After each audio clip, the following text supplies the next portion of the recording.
The views and opinions expressed during this program are solely those of the individuals involved and do not reflect the views of Explorewithsu. As such, this channel cannot be held liable for any legal actions arising from the content of this program.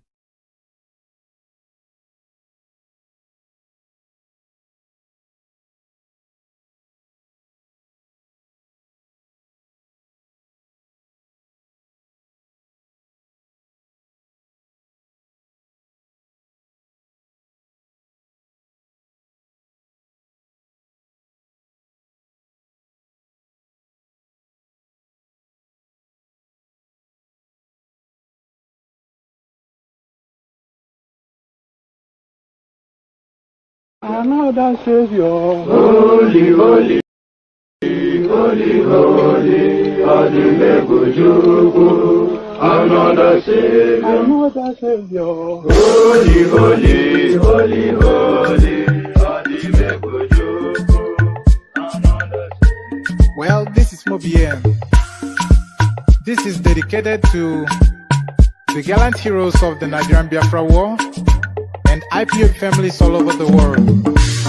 I remember the Nigerian Biafran War, in the thickness of the Biafra genocide. Hey, one man revived the vanishing hope to life.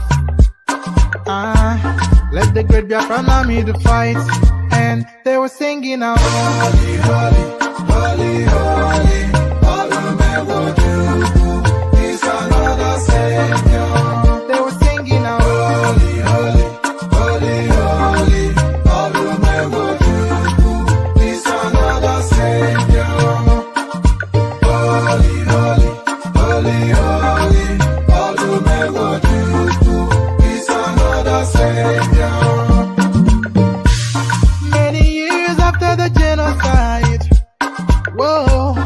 Another great leader has risen up now. Oh, and he's leading the Biafrans to victory. In your madika, yabika kokwa namno wow. Hey, anamekele mazuche mefo.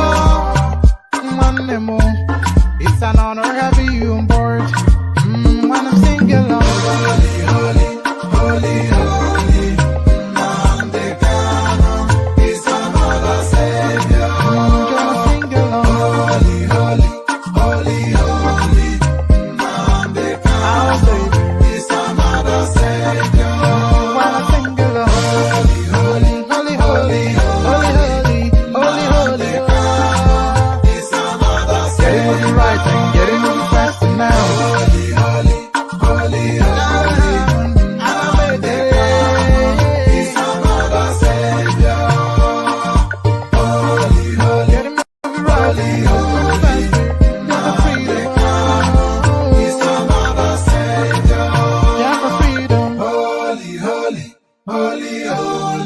Nnamdi KANU is another Savior.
Chekwaba no uno, Ausaba toka. Ibo chekwaba no uno, Ausaba toka. Umwani Ibo chekwaba no uno, Ausaba toka. Ali Ibo chekwaba no uno, Ausaba toka.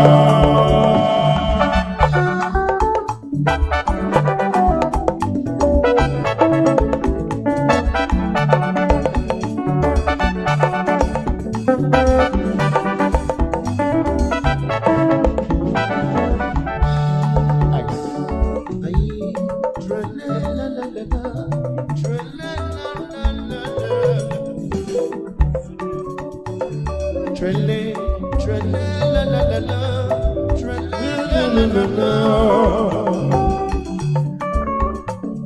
Trele, trele, la la la la la la la la la la. Ice.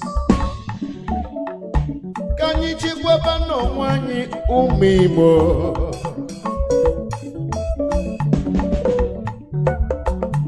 Okoneli fonye mwanya.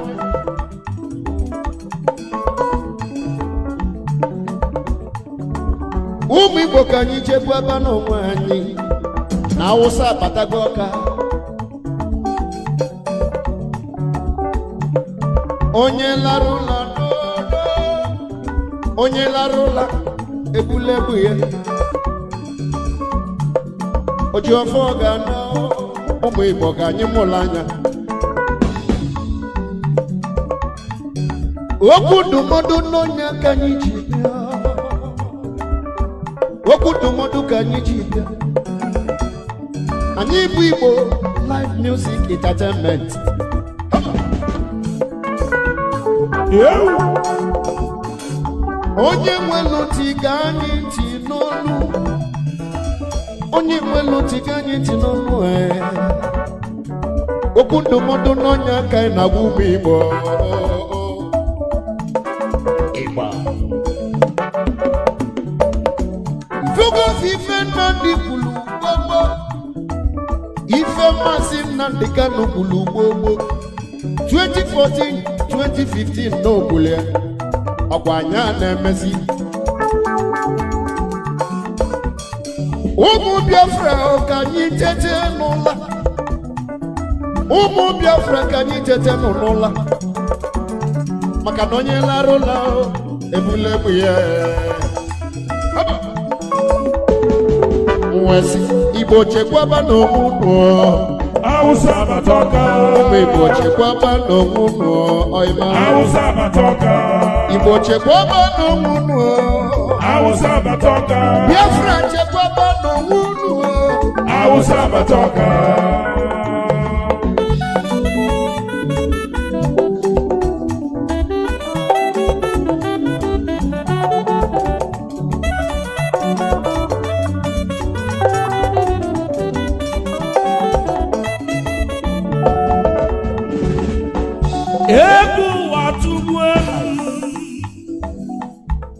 Egwu na-atụzi m atụ. Kịta bụ onye na-aga n'ụzọ ojidi si aka. Egwu na-atụ ma ama m ebe nke agbaje agbaje. Ọmụ baba n'ime ọfịa na ndị Fulani jụrụ ebe afọ. Mụ nọ n'ụlọ ama m onye mụ na ya nọ. Igbo onye Hausa ka ọ polishi elu ga-akpụkpọ n'ịnọ n'okwu.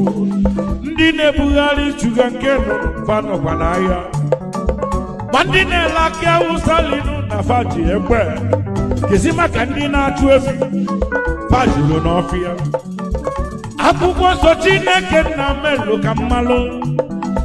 Ọ sị na ife abụrụ agha mma maọbụ agha ube. Mgbe chekisi onwe m wee sị kịta bụ agha mma na ube. Onye ọbụla weta mmiri ya biko weta egbe ya. Onye ọbụla kunite biko mụọla anya. Onye mụla anya n'elu ụwa ife ọ na-eme amụla anya. Maka ịlala ụlọ onye nọ n'akụkụ ebula egbe ya. Jee chọbakwa obejiri, jee chọbakwa mma egwu, debe n'ụlọ ya. Maọbụ ebe ọ bụ ekwentị idebebeghị. Ịchọzie pọmpa chọ na idebe iwe chekwaba onwe ya. Igbo chekwaba n'onwe unu. Hausa matoka. Hausa matoka. Hausa fajulu ejuwo. Hausa matoka. Fajulu n'ụzọ akọlịo. Hausa matoka. Hausa fajulu Ebonyi steeti. Hausa matoka. Hausa fajulu na Anambra. Hausa matoka. Fajulu Enugu steeti ju na Delta. Hausa matoka. Onye ọbụla bụrụ egwu ya bụrụ mmadụ. Hausa matoka. Good day.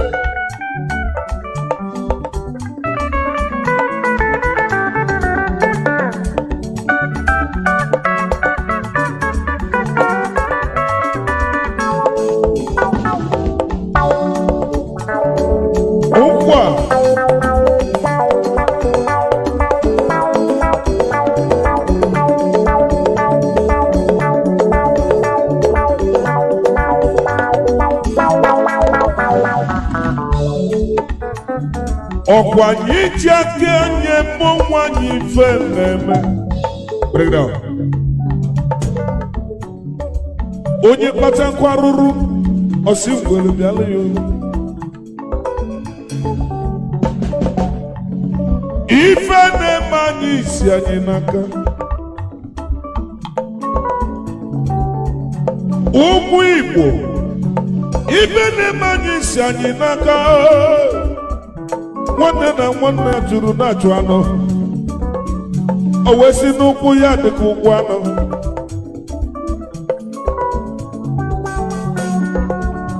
Ụmụ Igbo, ọkwa onye aghara nwanne ya. Kedu ka gị na nwanne gị si chi na ndụ n'isi n'ụkwụ ya dịka ụkwụ anụ? Oyibo, kedu ife mmelụ gị?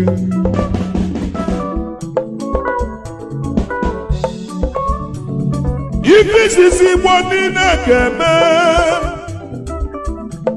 Ife izizi Igbo ga-eme ka anyị chewere ofu obi n'otu nọ.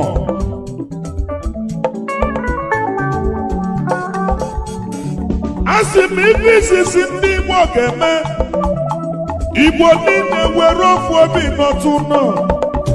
Ka anyị kwadobe ka anyị na ndị a ga-esi mee.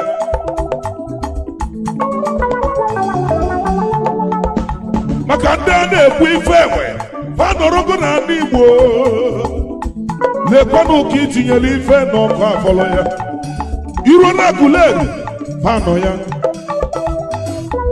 ịga na n'ugwu ha nọ ya, ịga na Ihiala ha nọ ya, ịga na ndị Igbo ha nọ ya. Ndị Igbo chekọba n'onwe unu Awụsa abataka ọka ife akarịa. Igbo chekọba n'onwe unu. Awụsa abataka. Igbo chekọba n'onwe unu. Awụsa abataka. Ụmụ Igbo. Awụsa abataka. Igbo chekọba n'onwe unu. Awụsa abataka.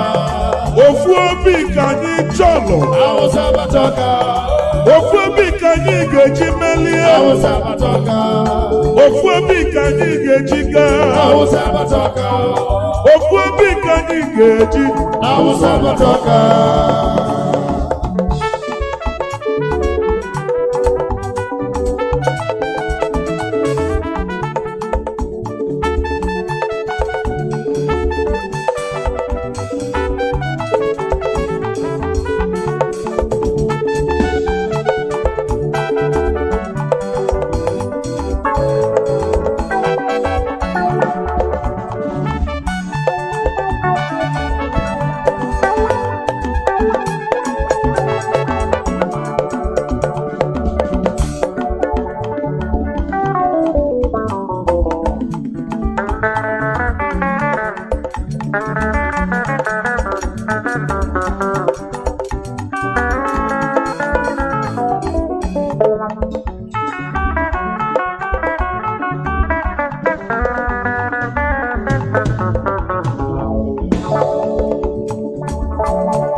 Ụmụ Biafra ka anyị jeje nọ n'ụla. Ụmụ Biafra ka anyị jeje nọ n'ụla. Maka na agwa ntị ma ntị anụrụ ebele isi na ntị sana. N'ezie ka fa si bulu moto Dangote ka fa bulu bute ndị Fulani. Obodo bụ na bịala dọba dọsịn na ya. Ani Biafra bụ na bịala dọba dọsịn na ya. Onye ka anyị ga-akọlọ nụ, onye ka anyị ga-ekpesalụ. Igbo enwele eze mana ka anyị jikọ aka ọnụ ka anyị chọba na ife dị na mmiri tupu chi ejinala anyị ọ bụ eziokwu ka anyị wele fifie chọba owu ojii n'onye aka m na-ebe nwanne ọ bụrụ na enwere onye ga-egbula anyị ọnụ anyị ebe ọ bụ na ị nọ biko nọsi ike ebe ọ bụ na enwere onye ga-egbula anyị ọnụ anyị ebe ọ bụ na ị nọ na ndị Biafra biko nọsi ike maka na mara mgbe ọ ga-ebido enwere onye mma mgbe ọ ga-afịa ọfịagodu ọbụlụgodu ofu onye igbute tupu egbuo iyi ọyịma Awụsa bata ọka maka na enwere onye mgbe ọ ga-ebido ifugo na ndị abaga anyị ime obodo ọbụla dị ala dọbala anyị ndị Fulani fadala ndị Igbo ime gịnị ajụa a na-achụ efi na ndị Igbo fachisigofi dị n'obodo fafa ji bịaba n'obodo anyị Igbo ka anyị mụlụ n'anya Igbo ka anyị mụlụ n'anya Biafra ka anyị mụlụ n'anya ekwulu m na mbụ n'oke a na-eli ife onye mụ anya ụmụ Igbo ka anyị mụlụ n'anya ebe ọ bụ na ndị nọ n'isi efe lụga anyị ka anyị kwadozie onwe anyị ọka mụ na ebe ọ bụ na ndị ga-ekwula n'ọnụ anyị disapọntị gị anyị ka anyị kwado onwe anyị ọfụma alele ọbụlụgodo ofu onye ịlarụ ma nya bụ ọgụ su nwanne m iyo alele gbonu m ebelu ka nnuke n'ọnụ Igbo chekwaba n'onwunu Awụsa bata ọka Igbo chekwaba n'onwunu Awụsa bata ọka ụmụ Biafra cheba n'onwunu Awụsa bata ọka Biafra chekwaba n'onwunu Awụsa bata ọka ụmụ Igbo chekwaba n'onwunu Awụsa bata ọka Igbo chekwaba n'onwunu Awụsa bata ọka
agbanye n'ime mmanụ nọ n'ugwu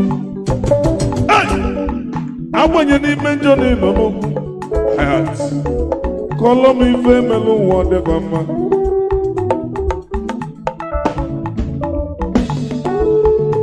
ụmụnna anyị ndị jebelu ka fa nọchite anya anyị faruru ebe afọ chọba akpafa faru ụfọdụ nwere ebe fasi wee bido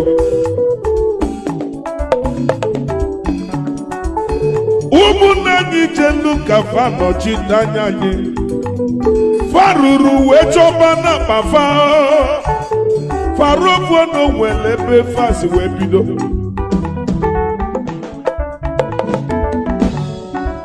ọkwa ikwelu ngwa ị ga-eje nọchitere anya anyị mana iruru ebe ahụ wee bụrụ fọmfoju akpa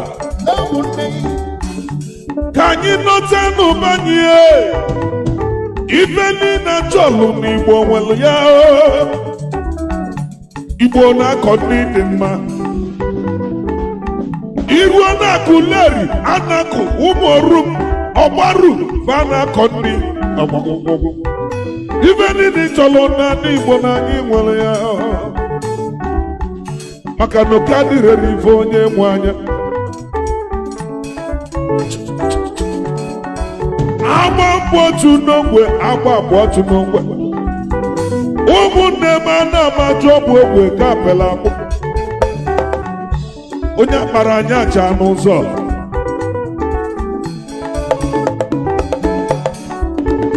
fasi na anyị na fa bụ ofu ọkwa ntụ ka fa na-atụ ọ bụ na ọ ga-ekwe eme ụmụ Igbo nọta n'ụnụnọ ka anyị were ofu obi bili together we stand but divided we fall Igbo chekọba n'okpuru Hausa bataka ihe ego Hausa bataka agọba ntị na ọnụrị Hausa bataka egburu isi nye na ntị esoro Hausa bataka a na-agwa gị na-eti ntị Hausa bataka iwe ji obodo ndị ọzọ rụọ manshọn Hausa bataka ọkwa ọsọ nchụba mmadụ n'ezi Hausa bataka ụmụnne m ọkwa ụlọ ọkọ ga-anọta Hausa bataka ọsọ nchụba gị nnukwu Awụsa kedu ebe ị ga-ana Hausa bataka Igbo biko chekọba n'onwe unu Hausa bataka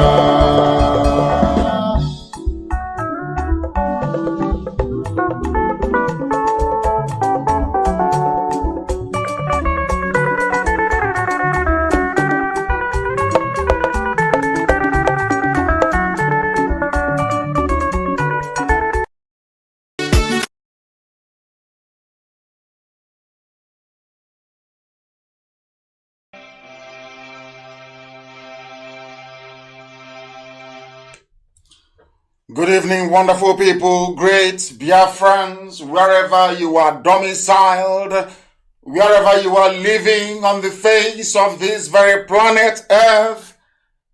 I welcome you to an extraordinary session this very day, a very special program of Radio Biafra, live presentation on this very day, the 7th day of June, in the year of the Most High Elohim, 2020.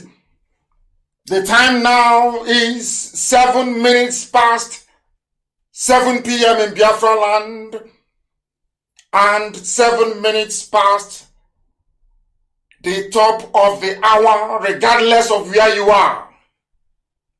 That is how you know it is live. If you look on your clock right now, your wristwatch, if it is set accurately, it should be reading 8 minutes past the top of the hour. Therefore, if you are to listen to this very broadcast again, and the times doesn't rhyme, you know it is recorded. Or it's a replay, not recorded. We are not like Asarok. It is a live presentation. Humanity is at a standstill. Mankind is listening. Every important governmental agency around the world is listening to Radio Biafra at this precise moment. And I will say good morning, good afternoon, good evening, and good night to those who, for them, it is midnight. I must say good night to you. Because regardless of where you are listening to us live and direct. We are simulcasting not just on my Facebook page, Mazi Nnamdi KANU, not the fake ones set up by DSS. But the authentic page that Facebook have refused to blue tick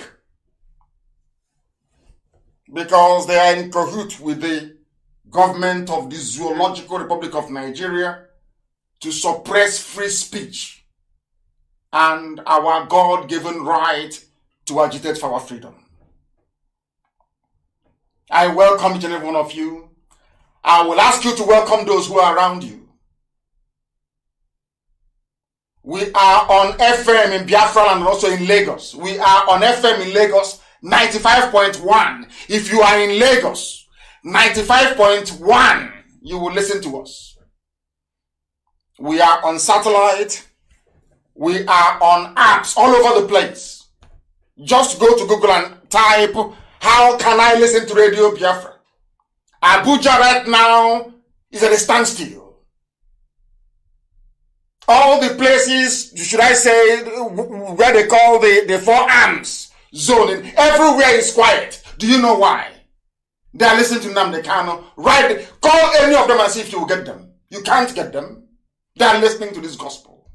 Because they too want to learn. They too want to be set free. And we are going to set them free this very evening. My name is Nnamdi KANU. I am the leader of the indigenous people of Biafra all over the world, by now. The very indomitable IPOB, the whole world, on a hindondo one. Who doesn't know IPOB? If you want to become popular, you must mention IPOB. If you want to become relevant, you must mouth IPOB. If you want to be noticed, you must mention Nnamdi KANU. If you don't mention IPOB or Nnamdi KANU or Biafra, you are nobody. That is how formidable we are. That is how immense we are. That is how important we are. And we owe all of that to the mercy and the grace of the Most High. Indivisible, eternal. Ancient of days. That is why we submit ourselves reverently before the throne of the Most High in heaven. Go and ask people to listen, because after tonight, you will be tutored and you'll be lectured. Your lives can no longer be the same. I assure you that the zoo has crumbled, the zoo has fallen. Our enemies will try all they can. They will try to frustrate, they will try to subdue, they will try to malign, they will try to impugn, they will do all they can, as we have recently noticed, to see if they can slow us down, but they cannot. We are unstoppable. They call it arrogance. I call it no, it is confidence, because we know where we're going. They call it pride, and we say to them, no. It is because we know our onions, because we understand where we are going, and we cannot be deflected. It doesn't matter what you do. It doesn't matter how many people you hire. It doesn't matter the plan you set before us. We are IPOB, indigenous people of Biafra, the largest mass movement in the whole world. The largest in the whole, on this planet Earth, the largest in the whole world. By none. Who can stop us? They've not given birth to you. You don't exist. That is why they say we are arrogant. We are unstoppable, and we will cry. The zoo is dead, of course, is dead. Today we're exposing it for the whole world to know. Let's first of all give glory to whom glory is due. We must give honor to heaven, because what God has done for us is immeasurable. Immeasurable. I'm telling you, if it is, it cannot be quantified. Never. The grace of God is upon us. And that is why we proudly proclaim it every day. Unashamedly. People can be as atheistic as they want to be. People can choose to worship idol. That is their business. People can choose to worship a graven image. That is their business. It's nothing to do with us. As for us, only one God in heaven, indivisible. The same God that Jesus Christ prayed to. The same God that Moses called upon. The same God that every faith, every religion, calls upon. That one God is the one we worship. And in heaven, the angels are calling him Chukwu Kika Biama. We must pray in the language of heaven, because tonight is very special. And I'm sure and I do hope that you have come prepared. We are live and we are direct, and the whole world is listening. It is not pre-recorded. It hasn't been generated using a deep fake technology. We've exposed all of that.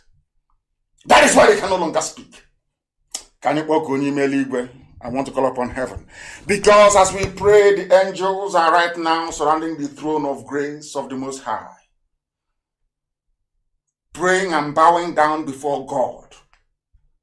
They say to God, you are holy. Thou art holy. Ndị Moses na Chineke dị nsọ. Na nsọ ka Jehova dị. Owezi anyị ozi ka anyị wezi ndị dị ndụ. Ọ bụ ozi ọma Chineke na ka anyị n'ezi anyị wee na-ekwusi ike na-achọ onye nwe anyị na Chineke nna nke bi n'igwe. Anyị amaghị ka anyị ga-esi wee jee anyị ma ọ bụ ụzọ dị anya ka anyị ga-esi wee too gị. N'ihi na mmadụ dị ndụ apụghị ịghọta. Nghọta nke mmadụ dị ndụ adịghị omimi wee karịa nke nke gị onwe gị na nke bere n'ime eluigwe. Anyị wee na-asị na ọ bụ naanị gị bụ Chineke nna nke usoro nke ndị agha, the God of all the hosts of heaven. Onye nwe m mere anyị ebere. Anyị bụ ihe gị n'elu ụwa. Anyị bụ okike gị nna nke ebere iji aka gị wee kpụọ obodo Biafra wee dozie ya. Iwe nye ndị mmụọ ozi iwu sị ha zie ndị dị ndụ na ọ bụ naanị gị bụ Chineke nna nke igwe bụ onye kwesịrị ntụkwasị obi. Na ọ bụghị mmadụ dị ndụ, ọ bụghị ihe nke aka mmadụ mere, ọ bụghị ihe nwaanyị si n'afọ wee mụpụta. Na ndị ọbụla na-efe gị ga-efe gị n'ime mmụọ na eziokwu, n'ihi na enweghị chi ọzọ ewezụga gị. Na ọ bụ gị onwe gị si na tamarahụ ụgbọ obodo Ijipt wee wezụga ụmụ gị ndị nsọ bụ agbụrụ gị n'Izrel. Anyị wee na-arịọ gị wee na-etinye ka mkpụkọ ụwa niile wee gere wee ghọta na dịka gị onwe gị bụ nna nke ebube dị ngọzi si wee zọpụta ụmụ Izrel na ọ bụ ekere ha n'Ijipt nna nke igwe, na ọ bụ otu aka ka ị ga-esi wee wezụga Biafra n'aka ọchịchịrị na-ekwensu bụ obodo Zu Nigeria.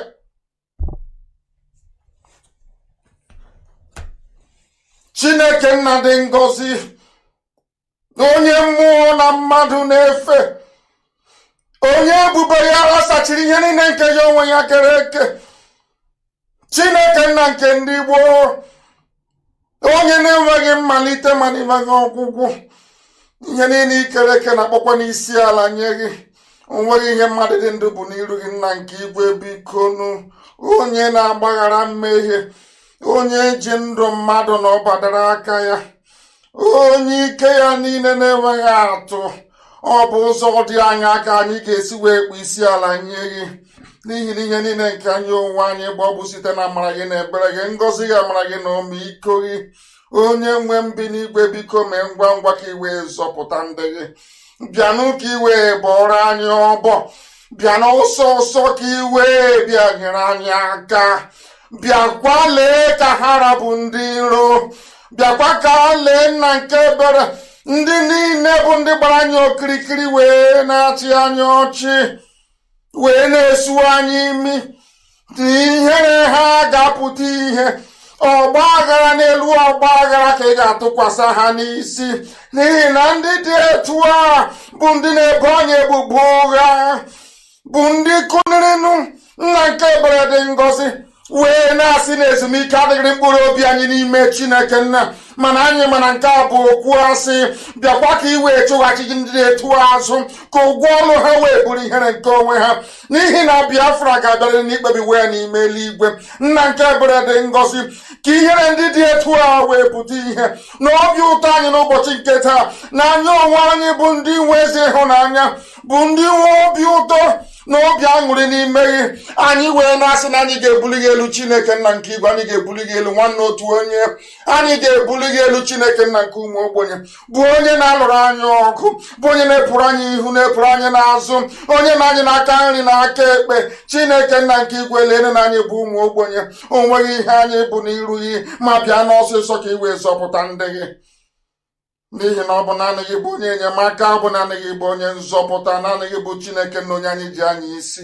Anyị enweghị ikikere ọbụla, ọ bụ naanị gị ka anyị na-efe wee na-akpa isi ala nye. Biko na-atụfukwala mgbe, bịanụ ka iwe zọpụta Biafra, nye na ụmụ gị amamihe ma nye ha ezi nghọta, na ọ bụkwa na mmekọrịta nwanne na nwanne ka anyị na-achọ onwe gị ndị ọzọ anyị akpagbu nna nke igwe. Biko gosi anyị ụzọ gị, ka iru gị wee chaa n'ebe anyị nọ, ka ụwa niile wee gbaa aka ebe gị hụnanya gị, ma mma gị na ebere gị ebe ndị gị nọ, ka ha wee si n'ezie na ụmụ Biafra bụ ụmụ Chineke. Ọgwụ chala ihe anyị na-achọ onwe gị ihe ọzọ nna nke igwe. Biko nara otuto, nara nsọpụrụ, nara ịja mma, nwanne otu onye, site n'ebighị ebi ma ruo n'ebighị ebi. Ise. I was in the spirit. I had to get into the spirit that I may be able to see. Ka m wee hụ ihe a na-akụziri m n'ime mmụọ. I speak the very oldest language on the face of the earth, the Igbo language, the language of the ancients, the language of heaven itself. We have come that heaven may bear us witness. And this evening, rather unorthodoxly, there is a way we are going to start. Pay very close attention, because you are about to witness revelation this evening. You must bring your pen and your paper with you. If you do not have it, you are going to miss quite a lot. You must pay very close attention to this very gospel as I preach it this evening, or should I say, as I have been mandated by heaven to preach it. I receive my instructions direct from heaven. That is why everything I say must come to pass. Everything I proclaim must come to pass. Once I speak it, it must happen. Because darkness is wasting its time. Darkness doesn't exist. Do you know that? Darkness is only the absence of light. Once there is light, darkness will flee. Do you see where we derive our strength from? In the knowledge of the revelation that darkness does not exist. In nature, there is nothing called darkness. It is only your fear that will allow darkness to overtake you. Once you are strong and you radiate light, darkness will flee. I have a lot to get through. Please do bear with me. We shall patiently go through all these things one after the other. But I crave your indulgence. I want you to be very attentive, to listen attentively. That is why sometimes I don't broadcast a video. Because when you broadcast via an audio means alone, it allows people to conceptualize, it allows them to reason very deeply, it allows them to begin to compartmentalize ideas and to put them into context within themselves without any visual reference. Very, very critical. My mothers are listening. I need to caution myself to take it easy. Listen carefully, please. This evening we are starting with two things. One is a letter written by an emissary of the Vatican to the USA. His name is Archbishop Carlo Maria Vigano. He wrote a very powerful letter to Donald Trump. And you'll be asking yourself, what has this letter got to do with what we are doing this evening? It's it's going to, you know me, I build a case around the foundation. That is why we are infallible. That is why anything we proclaim, anything we say has a historical base and reference. It can easily be referenced. Listen very carefully, please. a letter from the Archbishop Carlo Maria Vigano. He sent a letter to Trump. He was warning Trump about the current crisis all over the world, the coronavirus pandemic, all the riots about George Floyd, the black man tragically killed by a racist police officer. And do you know what this Archbishop said? Not minding all these things and how bad they are, that Trump is under siege. I want IPOB to understand the same thing. I want to let IPOB and all lovers of freedom, including those in Yoruba land that are good people, Fela Nicola Pokuti. May his soul rest in peace. He's a man that I revere. I didn't say I said I revere him. Before I came on air today, I heard something that I never thought possible in my life. The daughter of Abiola was on television interviewing a Janjaweed, Funtua. That's his name. He made his money by stealing. He was in MPN. He's a rogue. He's a thief. I know him very well. One of the cabals now running the zoo. The Kaduna Mafia that later metamorphosed into the Fulani Mafia. Or should I say the Fulani Cabal. They interviewed him. Do you know what Abiola's daughter said? I never in my life thought that there are Yoruba people who can actually reason the way she did. She said to Isa Funtua, do you know that my father, to compensate the Yorubas for the death of my father, that was what she said. To compensate the Yorubas for the death of my father, the Yorubas were given presidency. Why don't you do the same thing to the Igbos? I said, are you sure she's Yoruba? I wasn't very sure until the Janjaweed was responding to her. And the Janjaweed said, your father. That was when I knew that was Abiola's daughter. I said, are you sure she's Yoruba? But it turned out that she is. So there are good people that also represent the light within Yoruba land. Albeit that the evil ones are overshadowing them. That is the essence of these very fundamental bays I want to cast this evening as we proceed on this epic, I call it an epic broadcast. You must listen attentively and pick every word that I utter. It will lead you into the light and into freedom. I want to tell you that everything that is happening now is because Biafra is very close. So all the entities of darkness, they are converging. They are unleashing everything they can to see if we can be stopped or slowed down. But they have now realized that we are unstoppable. And that is their frustration. And you'll be wondering, but why, what all these things I'm talking about Biafra, what has it got to do with a letter written by an archbishop to Trump? Now, let me reveal it to you. Archbishop was writing about coronavirus, the pandemic, and George Floyd riots. He said that what we are witnessing now is an eternal spiritual struggle between the forces of good and that of evil. The same thing that is happening with Biafra. And it's a very good thing that all of a sudden, Hausa, Kanuri, Gbagi, Igbirao, Bachama, Jukun, name it. Everybody now knows that Biafra meant well. I'm using the word meant, past tense, to refer to 67, 70. Now they are now beginning, everybody now knows that Biafra meant well for them. And even today, in this contemporary time that we live in, that Biafra means well for everybody. Now they know that Biafra means well for everybody. Do you know what has been happening over the years? According to this archbishop, the struggle that Biafra was facing was not only physical but also spiritual. There are those who inhabit the realm of darkness. Their job is to make sure that light never shines. As I was going through this letter, I was astonished. I couldn't believe it. And as Elohim will always before I came on air, I received a press statement from Asorok.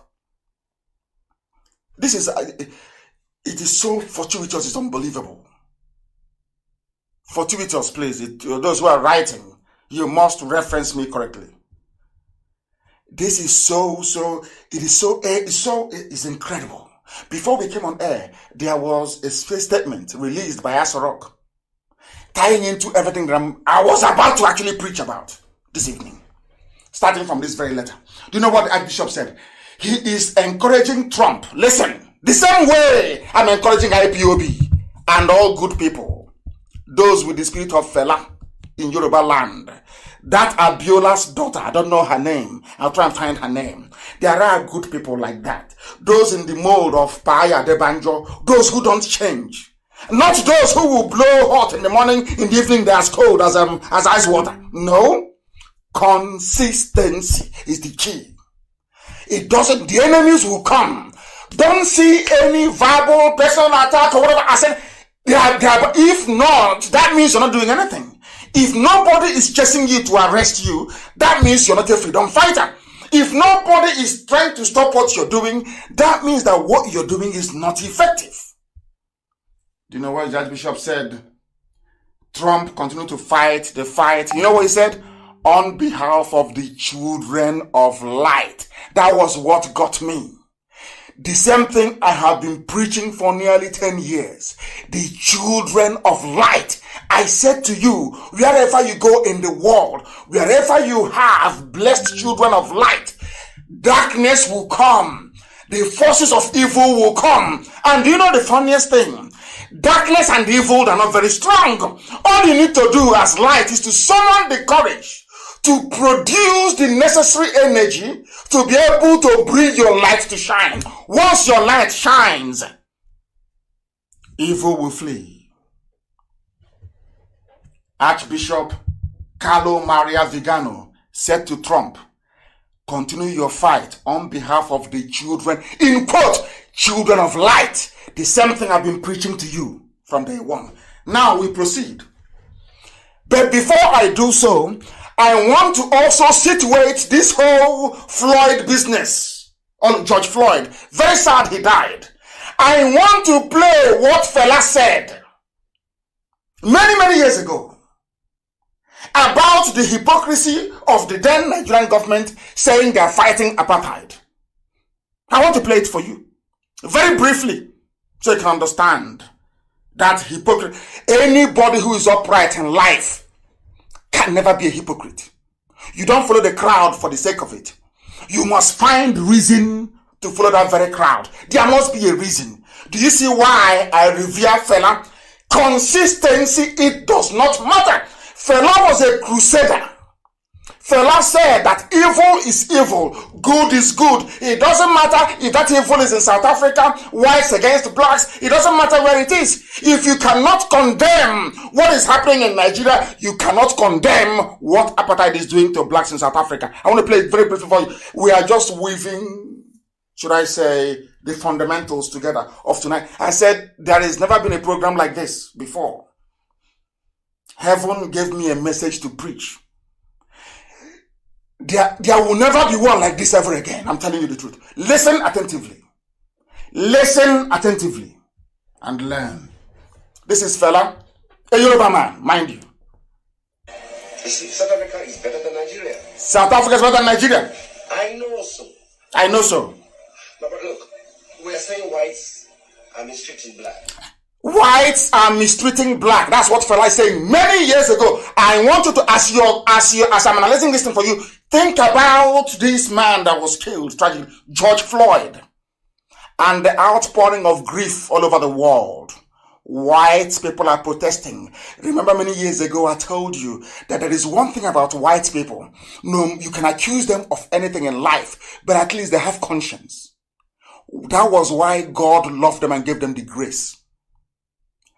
And the America you see today, the Australia you see today, the New Zealand you see today, in other words, the conscience of humanity came from England, came from Britain. As bad as Britain was, still God gave them the grace that through them, the greatest civilization will emerge, which is USA, which, for your information, is the longest running civilization in the history of mankind. Everyone collapsed.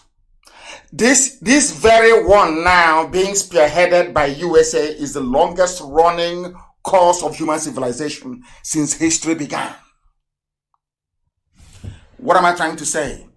Fela said, people are dying on the streets of Lagos. Army brutality, police brutality, you don't want to discuss it. You're talking about apartheid in South Africa. The same thing with this George Floyd case. As sad as it is that George Floyd died at the hands of very uncultured beasts, that is not the reason for you to neglect what is happening in your home. Nobody has ever come out en masse to protest the killings by Fulani terrorists. No one. Families massacred. Lives lost. Villages overrun. Nobody came out in Africa to protest. Police killing innocent. I tweeted it. No one protested. But do you know one funniest thing? A white man killed a black man in America, and the white people in America are protesting. Whites in Europe are protesting. What does that tell you about a white person? Do you now see why God loves them? Do you now see why God gave them the common sense, the understanding to go to the moon, to build aircrafts, to build rockets, to have uninterrupted power supply, to have good roads? I need Africans to understand this. And I want Nigerians to understand this. That how good you are on the inside corresponds to the blessing you will get from God. I know some people will say, oh, but how about China? They are not very good people, they are very wicked. Yes, they are very wicked. We know that for sure. But everything that everybody else became came from United States of America. And before that, from Britain. Why do you think that Britain was the first industrialized nation in the world? Although Britain was involved in slavery, I saw the statue of the slave trader destroyed in Bristol. The man was involved in slavery. Today they destroyed his statue in Bristol. Whites destroyed his statue. But in Nigeria, you have somebody that still named the stadium in Kanu after Abacha, despite his brutality. That is the difference between white people and the black people, and that is what this my man is saying, fella. Do you see why I love people who are consistent? Do you see why I love fella as a man? Let's listen. Okay, that is bad. Listen. That is racism. We have a reason to... Racism is bad. Then blacks are mistreating blacks in Nigeria. What's the reason? That's worse. Police beat people on the streets like dogs. They do. They don't. I mean, in South Africa, they do it, but they know they face public. Listen, police beat and kill people on the streets of Nigeria every blessed day. And as a matter of fact, in all over Africa, other African cities, people are dying at the hands of black police officers, black army officers. Even then in South Africa, as apartheid was raging, whites against blacks, there were white people that campaigned vigorously against apartheid. But you are in Nigeria, where IPOB did nothing to you. All they are doing is to bring freedom for everybody, arguing and agitating for freedom, which on its own is not a crime. All of you kept quiet. Some of you wicked souls, we are writing and cheering the army as they were slaughtering unarmed people. That is to show how evil and wicked you are as a black person. And now you can understand why you don't have any good roads, why you don't have good hospitals, why you don't have good schools, because you are the embodiment of wickedness. And you need to repent and change from it. That is the essence of our program this evening. Fella, please. Public criticisms. So they watch themselves to do it, but in Nigeria, They say Nigeria is against apartheid. Nigeria is this, Nigeria is a good... In America, talks about Nigeria like Nigeria is the greatest African country. Great African country. But Nigeria is the worst African country. We have the worst. The worst, even then, Fela was saying that Nigeria was bad. The worst African country. I'm a proud Nigerian. I'm in America. Nigeria is a giant of Africa. But they know it's all fake. All lies. This man held his ground over the years. He never changed. Consistency never changed. Fela was the same person. Never changed for anybody. He was on the side of the truth. These are the people that I respect. These are the people that I revere. These are those we honor. Now you understand how we flow. You know our philosophy. Now let me go into the letter itself. I believe that the base has come up enough. Let's start weaving and constructing on top of it this very evening. This very bishop wrote, dear Mr. President, in recent months, we have been witnessing the formation of two opposing sides that I would call biblical. The children of light and the children of darkness. I couldn't believe it. Exactly what is happening in the zoo called Nigeria between Biafra and those who love servitude and slavery. Biafra represents freedom. I said freedom for everybody. Freedom for all, a confederation. Go to your ethnic group and organize yourselves the best way you know how before the white man came. Use the resources in your land to develop to your fullest potential. Now, do you understand it?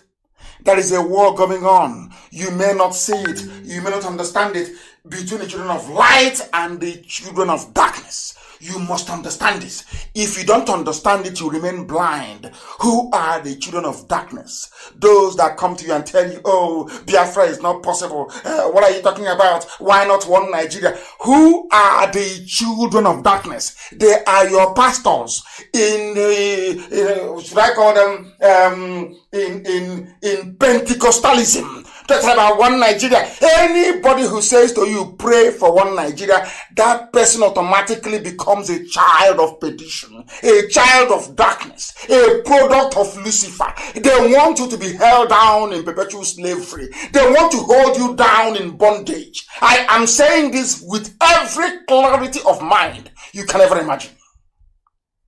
It is here. It's Yoku Chineke. In recent months, we have been witnessing this battle between the zoo called Nigeria. These children of light that is in Biafra, we have been fighting darkness in Fulani since 1967. Total darkness. That is why no good roads, no good schools, no hospitals, because you are in darkness. Now the children of light, that is Biafra, we've been pulling you, telling you there are better ways to do all these things. Go back to your house, go back to your villages, build it, make it look great. And the forces of darkness have been prevailing until we came, or should I say, until Chukwokika Abiyama determined that we should come. Listen, the children of light constitute the most conspicuous part of humanity. We are the greatest. The bishop is saying that we are greater in number than the forces of darkness. And ask me how, and I'll even prove it with the case of the zoo called Nigeria. How many are the Fulanis oppressing all of you? They are not up to 30 million. All the Fulani are not up to 30 million. Do you know what the bishop said? The bishop said, listen very carefully. He's an archbishop actually, please. He said, do you know what is very funny? That in nature itself, that the children of light outnumber the children of darkness. That darkness in them is in the minority. Do you know if you go to your house now, or those of you listening, go and switch on the light bulb. It's dark in Biafra land. Go and switch off the light bulb. What will happen? Darkness from nowhere will come. Isn't it? From darkness, you see darkness immediately. Switch on the light again. There will be no darkness. And as long as that light is on, listen carefully, as long as that light is on, darkness can never come. Darkness only exists when there is an absence of light. As long as your light bulb is on in your room, darkness can never come. Forever and ever. That is how God made this world. That's how it is. We outnumber them. We have more resilience than them. But for you to switch on that light, for that bulb to be on, it requires energy. Maybe the dam needs to be running. Maybe the gen needs to be running. Maybe you need to put petrol in it. That is what we are putting in every day. That is the effort we make every day. In other words, for you to allow the light to continue shining, you cannot afford to be lazy. But funniest thing is, darkness is very lazy. And it looks for lazy people and eats them up. Now, let's say you switch on your light bulb. And the petrol in the generator finishes. Darkness will come, isn't it? If you are too lazy to go and put petrol in the generator, what happens? That darkness remains. Until you get up from your bed or your couch or your settee to do something about it, darkness remains. It will stay there, it won't go away. But any time you replenish the generator or the power generating plant decides to switch on the light, what happens? That same second, darkness will flee.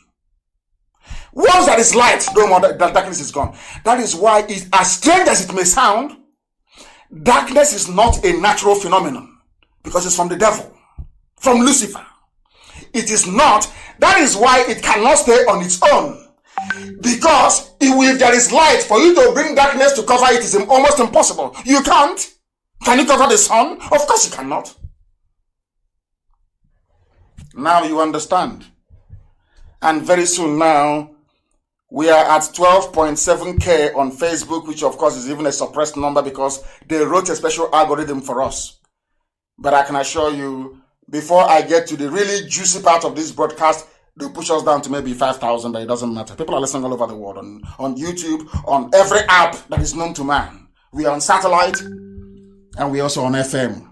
So it doesn't matter what they do. Now we continue. Do you know what they said? They said these forces of darkness, like the Clintons and all the rest of them, they hold strategic positions in government. They are in politics. They are in the economy. And they're also in the media, like Channels TV. That devil is everywhere. It's everywhere. This is a letter written by an archbishop to Trump that I'm using to form the basis of our program this very evening. Do you know what happens? On the other hand, these very two opposing forces, they have a biblical nature. They follow the clear separation between the offspring of a woman and the offspring of the serpent. Snake. There is a difference between a man born by a woman and a man born by a serpent, or those led by vultures. Do you know that the Fulanis only managed to leave the foothills of the Futajalon when the vulture arrived? Udele. Vulture led them out of the foothills of Futajalon. Are you aware of that? The Fulani race. If they have an emblem, it will be a vulture. Udele. Are you aware of that? You people, you don't. There are many things that a lot of people don't know. A lot, but I will teach you here. Or Elohim will teach you through me, not me. There are those who, although they have 1,000 defects and weaknesses, are motivated by the desire to do good. Are you following? IPOB? Listen carefully, let me repeat. This Archbishop, Roman Catholic Archbishop, he said, although they have 1,000 defects and weaknesses, they don't have to be perfect. You don't have to be. You don't have to be. As long as you are motivated, your driving force every day, that light in you shining is motivated by a desire to do good, to love one another, to be honest, which is what we are doing here, to raise a family, which is what all of us are doing, to engage in work, honest work, to give prosperity to their homeland. Those in Lagos, are you listening? And to help those who cannot help themselves, the needy, and obedience to the Lord of God. Hey, are you listening? Are you listening? On the other hand, there are those who serve themselves, those who award contracts to their family members. The Kiaris, they are in NNPC. The Buharis, they are in NNPC. Everywhere, Sovereign Wealth Fund. Fulani. Alamajiri. No, so let's say Janjaweed. Because Alamajiri is actually is more Hausa. Janjaweedism is what belongs to the Fulani. They serve themselves. They have no moral principles. They want to demolish families, as they are doing now right now in the zoo. This is a letter unconnected to Biafra land, unconnected to Nigeria. But do you see how it is resonating with everything happening? Because this peace is timeless. It is eternal. It's like the scripture. Now listen, please. These are the people that serve themselves. You know what they do? They ferment internal divisions. I need to... I don't know if Roman Catholic could be Archbishop if they drink tombo. I need to buy him palm wine. This man that wrote this. You know the same thing that the Fulanis are doing, divide and rule. They come to us and they divide you. They give you some money, some of you maybe to buy a phone, to buy a laptop, to come and divide the IPOB family to make the world feel that the struggle for Biafra is multifaceted and beset with problems when that is not the case. All of this nonsense that you do. Some idiots speaking from here and there, from both sides of the mouth when they are hungry, yapping as usual, mouthing their rubbish, thinking their fellow Janjaweed will come and save them when the time comes. Of course, we know it's not possible.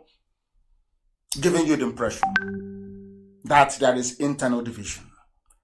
Fulani, they ferment wars and they accumulate power and money. Their war chest is $22 billion. Issa Funtua knows this. He knows this very well. And to them, the fallacious illusion of temporal well-being, just to eat and own houses in Dubai, is what they crave for all their lives. That's all they do. As Lugard said many years ago about the Fulani, that they are carefree, they just want to have fun, borrow and have fun. What Lugard wrote this in the last century, earliest part of the last century. Can you believe it? After over 100 years, the same thing that a white man saw and wrote about the Fulani is what they're doing. Accumulate money. Wealth. They want power by all means. Oh, no rotation. No Igbo man can be president. He's our turn in the north. That's all they know what to do. Exactly as this man said. That was how this archbishop described the children of darkness, not me. An archbishop, a Roman Catholic archbishop. This was how he described the children of darkness. And I brought it home to Biafra land and to the zoo. And who are the people that want power at all costs? They accumulate money. They also divide people, as they're doing now. I saw a piece before I came on air. Some idiot from Ibibio saying, Ibibio have nothing in common with Igbo. And nobody told him about Okonko and Ebe. But he's an intellectual, you know. Mind you, those are the fools they raise in the zoo. They say and stop people a lot. I should stop insulting them. If you are like Fela, or as I read today, Abiola's daughter, I will respect you, and I will revere you, I will honor you, I will praise you. But if you're like that man that they paid some money in Abuja to write rubbish and to rewrite history, he doesn't know, the man writing about Ibibio, claiming he's an Ibibio man, does not know the meaning of the word Ibibio. He has no idea. He doesn't know who Aliyu Ekine is. He doesn't know. It was an Ibibio man that met me in London in the year 1998 at Waterloo Station. Dr. Aliyu Ekine, the daughter is Soraki. Go and Google her. Soraki, Soraki, Soraki Ekine. Go and Google her. The Ibibio from Akwa Ibom. The father worked for Gowon. The man begged me You know, everything that I do in life, I have a witness. I always have a witness. There was a man, a retired London police officer. Chukudumi Kazo took me to go and see Dr. Ali Wekine, an Ibibio man. He is an Ibibio man. He was begging me, saying, do everything you can to restore Biafra. I was a fool. If you ask Soraki Ekine, she will tell you, my father's greatest wish in life was to see Biafra. Ibibio man, learned. You have one fool in Abuja. They gave him money. Said, "Oh, there is nothing. Not they have. Do you know you are in Abuja? How can you be in Okonko? From Abuja? Do they have Okonko in Babalada or in Ashokoro? Do they have a dance in Ashokoro? So you don't know. You were born outside. That was why I said everybody must go back to where they come from to develop it. You were born outside. The only thing tying you to Biafra land, to Ibibio, is just your name. You know nothing about our culture. You travel from Abuja, maybe you go to London, you go to New York, and you come back, you stop over in Lagos. You know nothing about the village. When you come to the village on the 24th of December, and you go back to Abuja on the 3rd of January. You know nothing. You're not in any of the fraternities. You know nothing about Hepe. You don't know about Hepo. You know nothing about Okonko. And you claim you're from Ibibio. Can't you see how useless your life is? I've all that nonsense you wrote for nearly 2 weeks. Only 5 sentences, and you go back to the drawing board and see how foolish you are. The meaning of the word Bibio means Ibonta. Junior Igbo, that's the meaning of the word Ibibio. If you don't know, you claim you're from Ibibio, you don't know the meaning of your own name. What a shame. And you're busy. And funny enough, Premium Times carried it. Every zoo paper carried it. These are the people that this Archbishop Carlo Maria Vigano is talking about, that the children of darkness are everywhere, even in the media. I told you tonight will not be like any other. Didn't I tell you? We must continue. We have to continue. We need to continue. And now,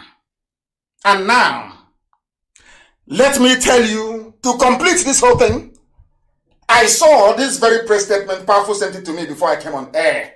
It's called State House Press Release. From their so-called presidency without president, presidency without vice president. Listen carefully, please. Let me read for you what Nigerian government Aisha wrote before I came on air. State House press release.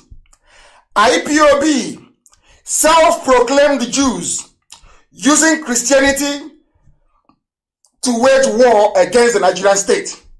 That's the headline of the press release. What did they say about children of darkness? They divide. They said Jews claiming they are saving Christians. Understand this. Now I want to educate everybody who is listening, especially Nigerians, that Judaism is the mother of all religions. That depends on the book. The people of the book. Judaism. Moshe, that is Moses in the Bible, laid the groundwork for Apostolic Church, Anglican Church, Roman Catholic Church, Church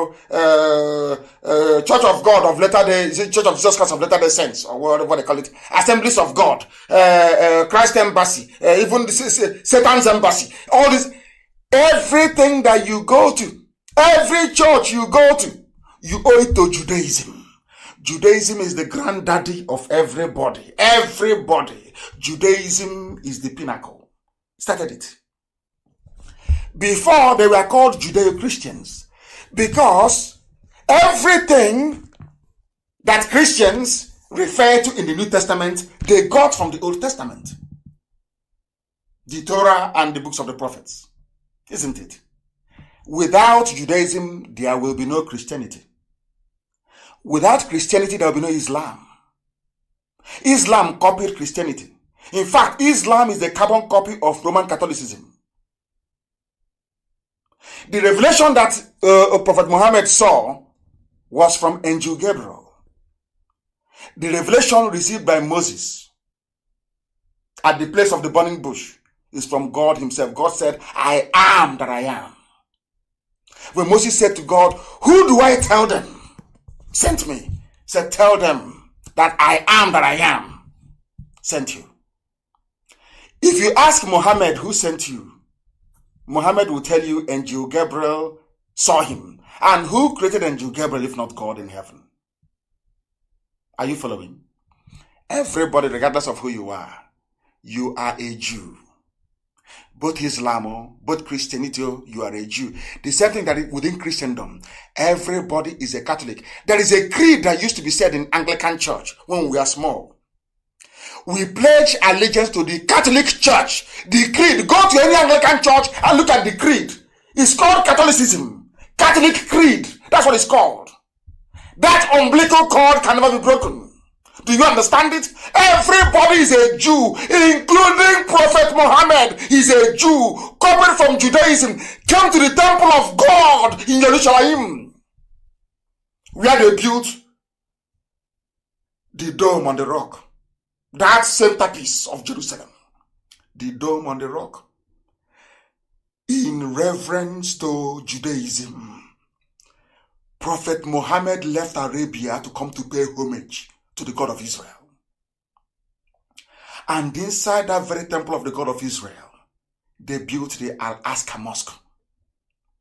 Inside that same temple of Solomon in Jerusalem, rebuilt by King Herod, all the Christians of Europe fought many wars for many years to go there to receive legitimacy. Without Judaism, there will be no Christianity. Without Christianity, there will be no Islam. All this nonsensical garbage, people is because they want to better themselves at the expense of knowledge. Do you understand? Look at what the Muslims pray with. Is it not chaplet? Look at it. That thing they pray with. Is it not chaplet? Look at the way the women dress. It's not the same way that the Catholic women dress. Is it not the same way? I'm asking. Prophet Muhammad's first wife was a Roman Catholic sister.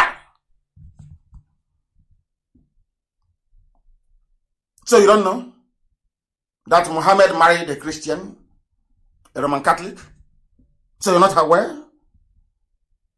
And they will come to distract you. They are the children of darkness. That is their job, to take you away from the path that will lead you into light, into darkness. That is what Nigerian media have been doing, because they represent darkness. That is why nothing is moving in the zoo called Nigeria, because all of them are in it together. Children of perdition, children of darkness, and we are in constant battle with them because we represent the light. That's what the bishop said.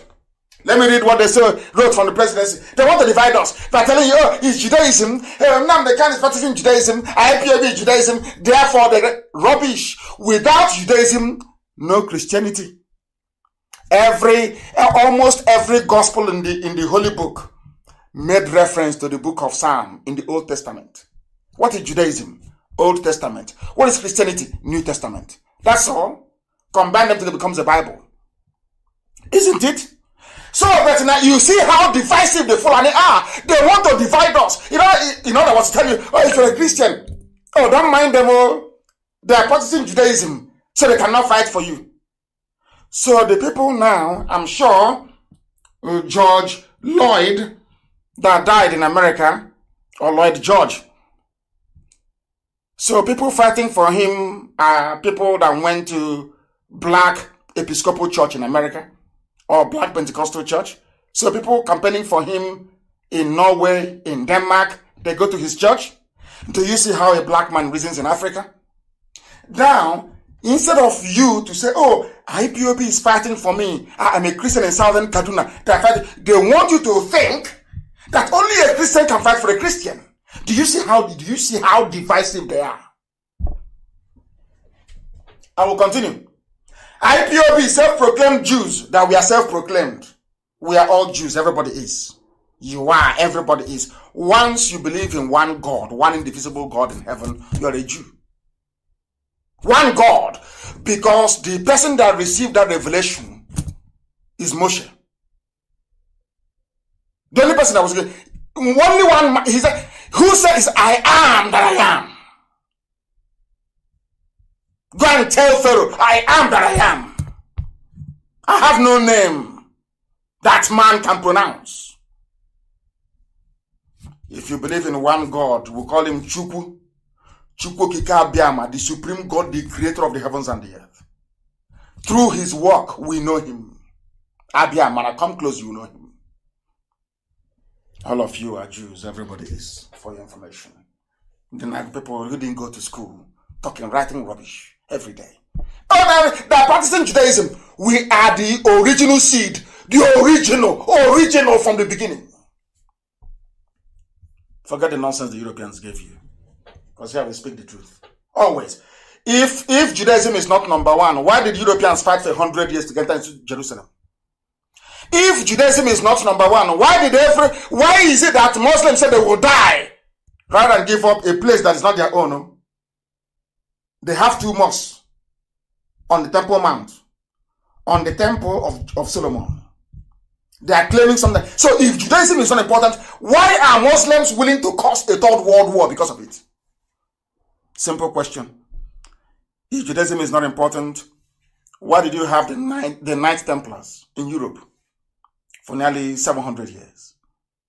Because Judaism is number one, original, number one, that our ancestors used to worship. Number one. If you don't know, let me tell you. This is the press statement from the presidency. The presidency wishes to draw the attention of all citizens and the international community to a most misleading campaign spearheaded by the so-called indigenous people of Biafra, using false allegations of persecution of Christians against the Nigerian state. Are you listening? They did not mention Upper Niger Congress. They didn't mention any other group. Nobody. Only IPOB. Can you hearing it from the presidency? Do you know why they're complaining? Because tomorrow now, one idiot will come and say, oh, it's us that did it.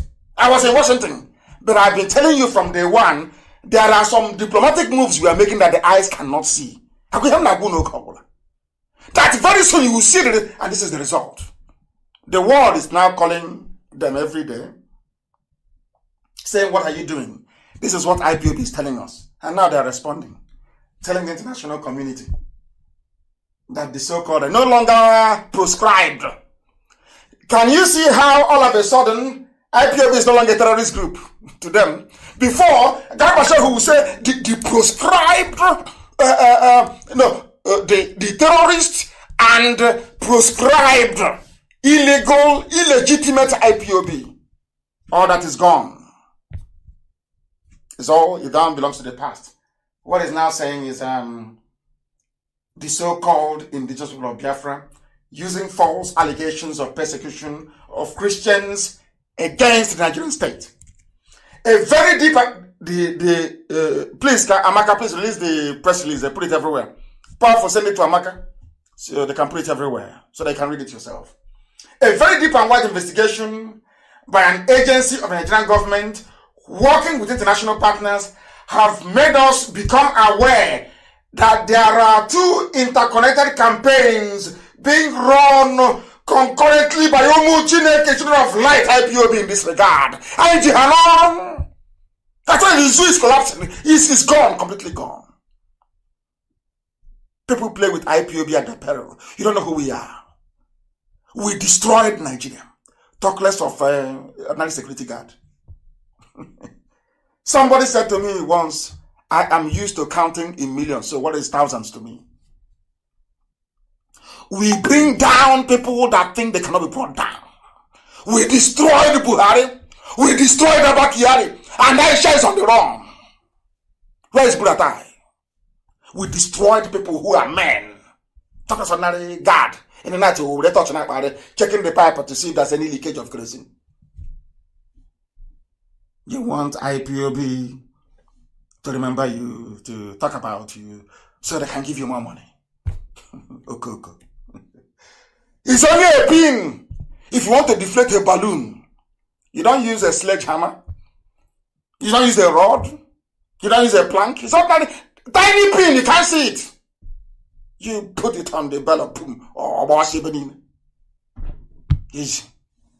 People talking rubbish. You see, this is who we are. This is how formidable we are. And we are holding them in a bad place. We have no time for idiots. Your distractions have no time for it. Our eyes are on the jugular. I will decapitate Nigeria. I will destroy Nigeria completely. As a complete destruction, I said, let me repeat. I said, by the time I finish with Nigeria, the name Nigeria won't exist. They removed Biafra from history textbooks and geography. By the time Nnamdi KANU is done with Nigeria, the name Nigeria will no longer exist. The zoo is finished. I sort of went on to say that IPOB is using the cover of Christianity and calling for a U.S. special envoy. IPOB is calling for a U.S. special envoy. Not any other person. Not any other group of people. Hey, you people in IPOB, you don't know who you are. You don't know the waves you're making all over the world. You don't know how strong you are. You have no idea. You have no idea how powerful you have no clue. You are being discussed in every government. Even, do you know the funniest thing? Even in the midst of COVID-19. You know, when Chukwuka Biama set us up to go and fight this battle, do you know what God said to me? I will make this journey very, very hard for you. And those that I will bring. He didn't say your followers. I don't have followers. Elohim said to me, Chukwuka said, those I will bring, I will make it very difficult for you people.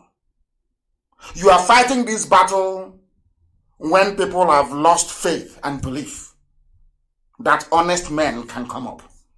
But I'm going to send you. Anything I ask you to do is what you're going to do. And I will keep you safe from your enemies. Are you following? Are you seeing what they're saying? It is IPOB. Even in the midst of pandemic in the whole world, everything is COVID-19. Do you know that even in the midst of global pandemic, governments of the world still find time to discuss IPOB with Nigeria and the killing of Christians? According to Asorok, not anybody, according to Asorok, they said that their partners have told them that they are under siege because of IPOB. Everybody, if you're in Southern Kaduna, if you're a Christian in Sokoto, if you're a Christian in Bauchi, a Christian in Meduguri, a Christian in Taraba, a Christian everywhere across the zoo, according to Asorok, it is IPOB that is fighting for you. That's the meaning of this press statement. It's no longer in dispute. Those in Upper Imo River, Lower Imo River, middle of Benue River, Wokoko. Can you see it? From Asorok. That is why they are jealous. But who won't be jealous of them? Why won't you be jealous? If you're in a movement as successful as IPOB, the largest movement in the whole world, why won't people be jealous of you? Why won't people be jealous? I'm asking you. So it is something to be proud of. When people talk rubbish, you should carry yourself with pride and honor. Because you're making, even in the midst of a global pandemic, that is to show you how potent we are stronger than COVID-19. Because in the midst of COVID-19, they are discussing IPOB, how IPOB is fighting to save Christians in Nigeria. Can you believe that? Can you believe that? Formidable. Exceptional. You don't know who we are. But at least now Asorok there. I told them before, you are playing with us. You don't know who we are. But now they know.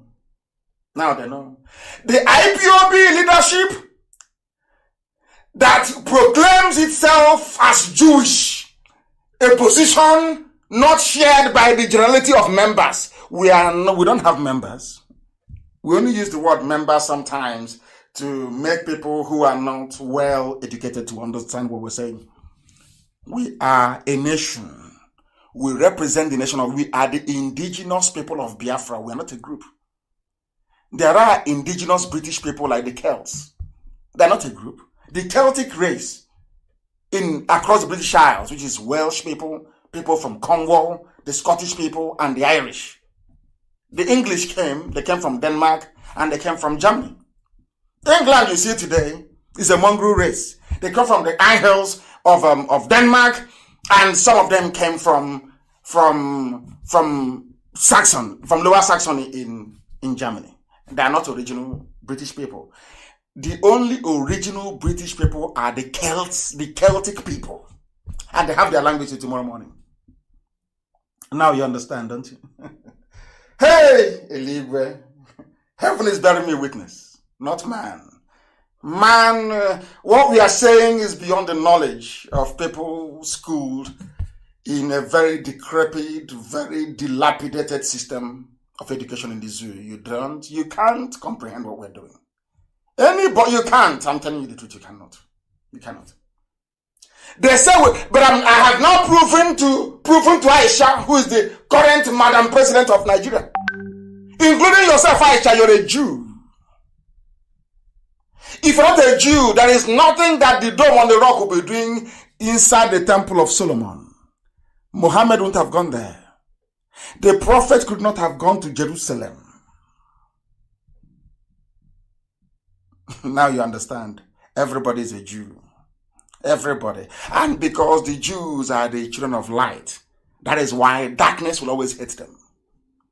If you hate a Jewish person, that means you belong to darkness. Because they are the light. In the whole world. The best scientist of the world, all Jew, everywhere is Jewish. For your information. Something very proud of. Very proud indeed. For reasons of convenience, he claims, they're not referring to me, he claims, no longer IPOB, they are not referring to me, for reasons of convenience, he claims to have an interest in the welfare of Christians. They're talking about me. He claims. They don't want to send Nnamdi KANU, he said he claims. Let's leave them and wait for the burial. They're finished. They're finished. Let me tell you that this subterfuge and misinformation by the Fulani Janjaweed is how they operate. They think now it's like before. See, it's an online country. You're on Facebook, you're online. I warned you last week, they want you to leave social media so they can occupy it and keep lying against you. That's why I said, I want every Biafran to, I've been telling you this, Facebook and Twitter, very, very critical. Let's fight this battle. We are the light, they are the darkness.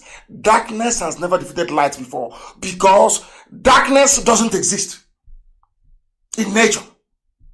Darkness only exists due to the absence of light. And we are the light and we are alive. As long as we are alive and we are radiating these photons, it's called a photon, please. The thing that carries light. There is no way that darkness can prevail.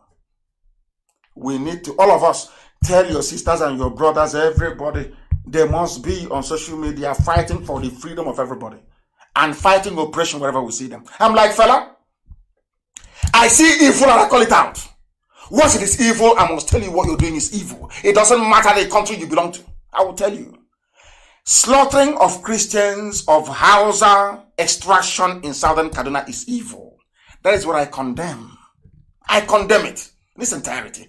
Going to Jos and slaughtering Christians, I don't like it. And I will campaign against it. It doesn't matter that these people all conspired against Biafra. It doesn't matter. I am not a child. I'm not a child. I have forgiven them. I want everybody in Nigeria to be free. Even including some of the poor Fulani people. I want them to be free as well. I'm not against anyone. I am against the forces of darkness. That's all. Not against people who are working very hard and suffering on a day-to-day basis, trying to eke out a living. Please listen.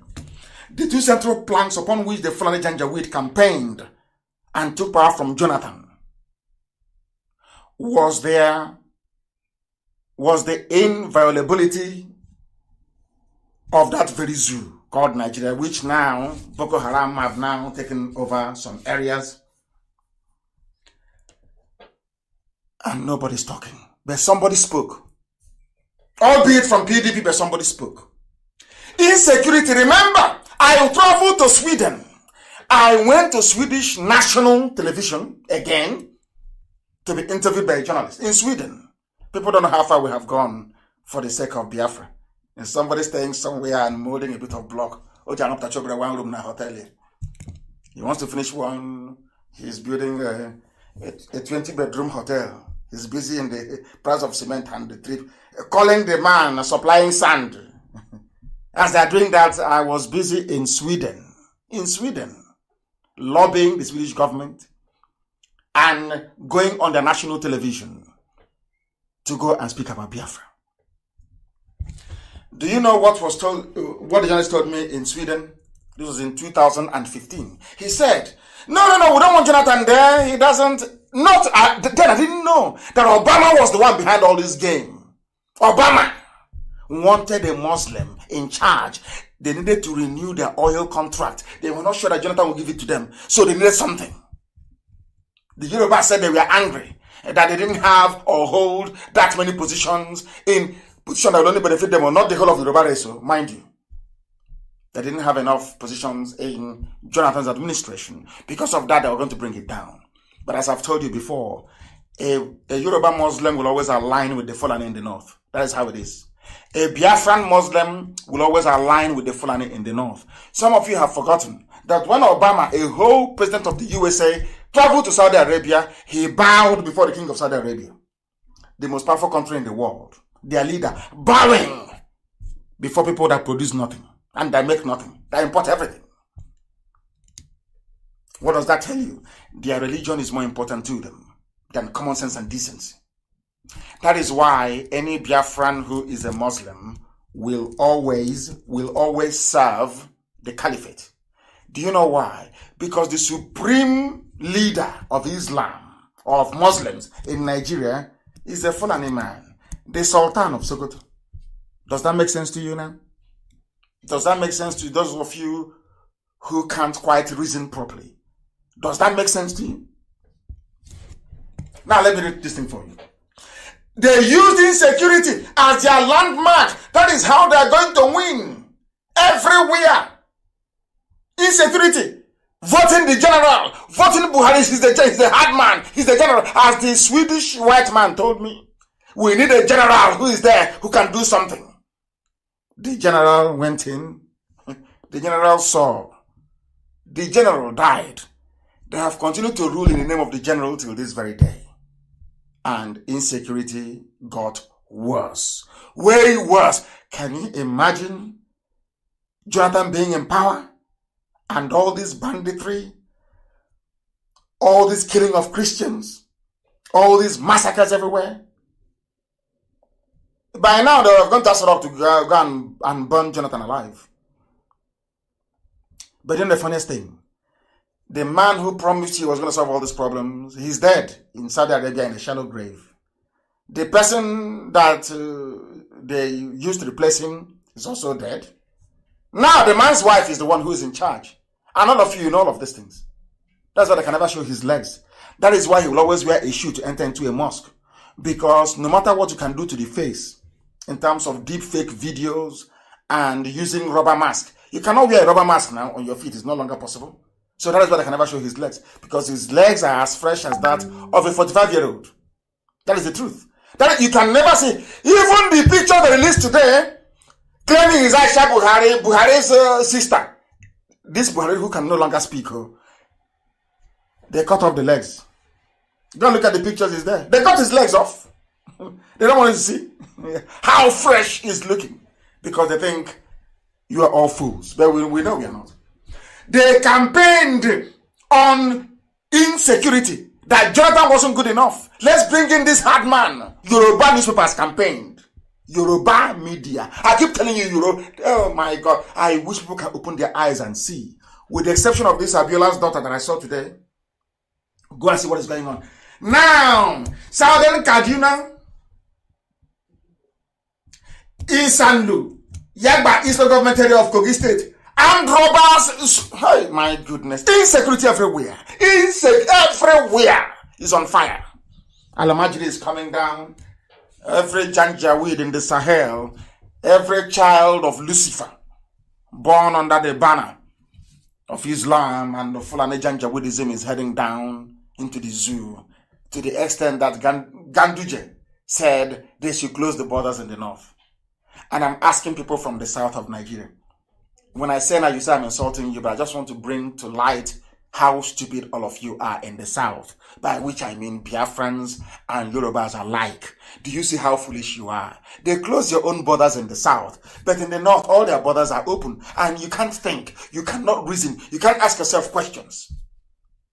Because all of you are afraid, or should I say, 48% of Yorubas are Muslims. That's the problem. Even their pastors. Yeah, their pastors performing miracles in the name of Jesus Christ, or so they claim. They were once Muslims, but when they saw that there's a lot of money to be made in Christianity, they all jumped in. So you don't know they're all Muslims?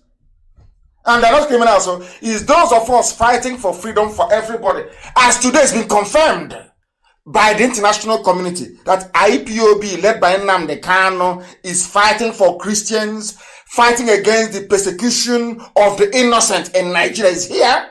Your daddy GO hasn't done it. He owns an aircraft.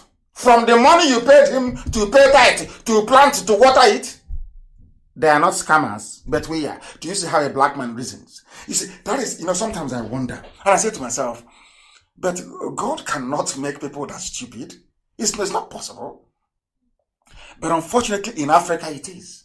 Somebody who spent his money came out fighting to free you, to give you information to make you free, which has now been acknowledged by the whole world. By virtue of this very press release, is a scammer. But the person that doesn't do anything for you, all he does is he opens the Bible, says, let's read today the Gospel of Matthew. He goes there, and Jesus Christ went up the hill, and he prayed, and he fed the multitude. Praise God. You say hallelujah. He said, now it's time for tithes, and you pay. He is not a scammer. Do you see how Africans reason? This is how Africans reason. Oh, dear me. Now everywhere is raging. Governors are crying, they are complaining. Our mothers made a video. I've sent it to 1 or 2 or 3 or 4 governors for them to see. What our mothers are lamenting. The state of hopelessness in our land, insecurity everywhere. And people also come back to these people they are calling scammers to ask them, please do something.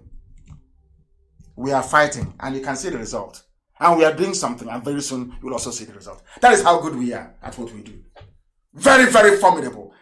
Exceptionally formidable. Unstoppable. We are IPOB. I said we are unstoppable. Nobody can. Not today, not tomorrow, not forever. That's how strong we are. That is how formidable we are.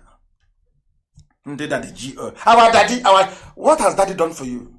Did your daddy give you any palliative? Are they fighting for your freedom? The same way that Archbishop Desmond Tutu did? The same way that the Roman Catholic Archbishop of Owerri is now doing? I don't know what it is, our Catholicism and freedom. Anthony Obinna. All is there. Hey, open our churches, so we want the churches to open. If you don't open the church, you're Antichrist. They want their money. But they're not scammers. So no, they're the GO. The person in IPOB fighting for your freedom. Do you see how foolish you are as a black person? The person fighting for your freedom is a scammer. But the person that contributes nothing to your life, absolute zero to your life, taking your tithe, planting of seed, sowing of seed, the weeding of the seed, all these stages you pay. He is not a scammer. He has a private jet with your money. He's not a scammer. Do you see how foolish you are? These black people in this way. When I say this, I'm not insulting you. I just want to bring to your attention how daft you are, so that you may change. That's all. I'm not saying it to condemn you. I'm saying it so you can go back, look yourself in the mirror, realize how slightly stupid you are, and then change your ways. And know that it is only IPOB that can lead you into the light. And that light is freedom. That is what we represent.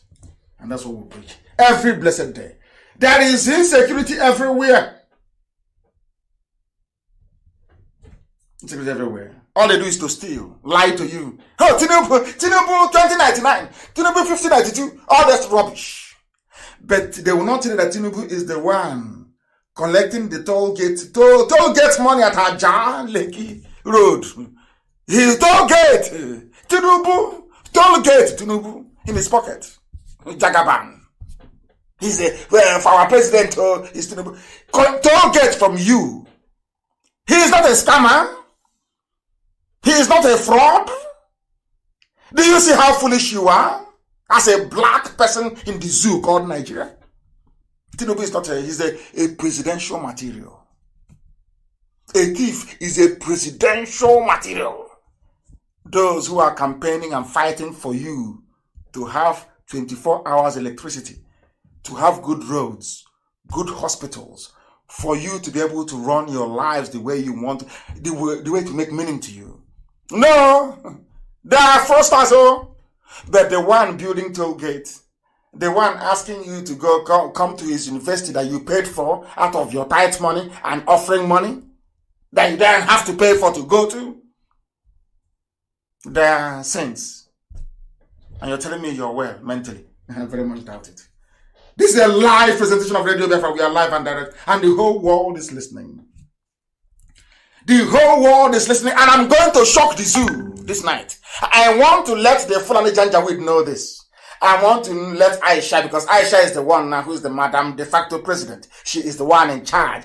Aisha, this is her third boyfriend that she's using now to be wearing the mask of the husband. That is the truth. One day you will thank me for it. I was telling you before that Asorok was empty. There is no president. They are all gone. You said no. Now that Shoinka have said it, you may be able to listen. I posted it.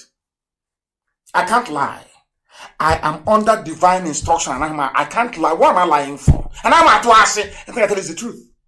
When I told you that Buhari was there, that's rock is empty. You didn't believe me. Till today, I'm asking you, where is Buratai? Have you heard from him? Where is Osibajo? Have you heard from him?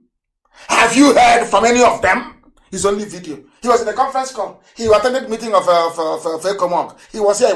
Have you seen him? Yoruba, have you seen your son? Everything I tell you is gospel. It's your Puchineke.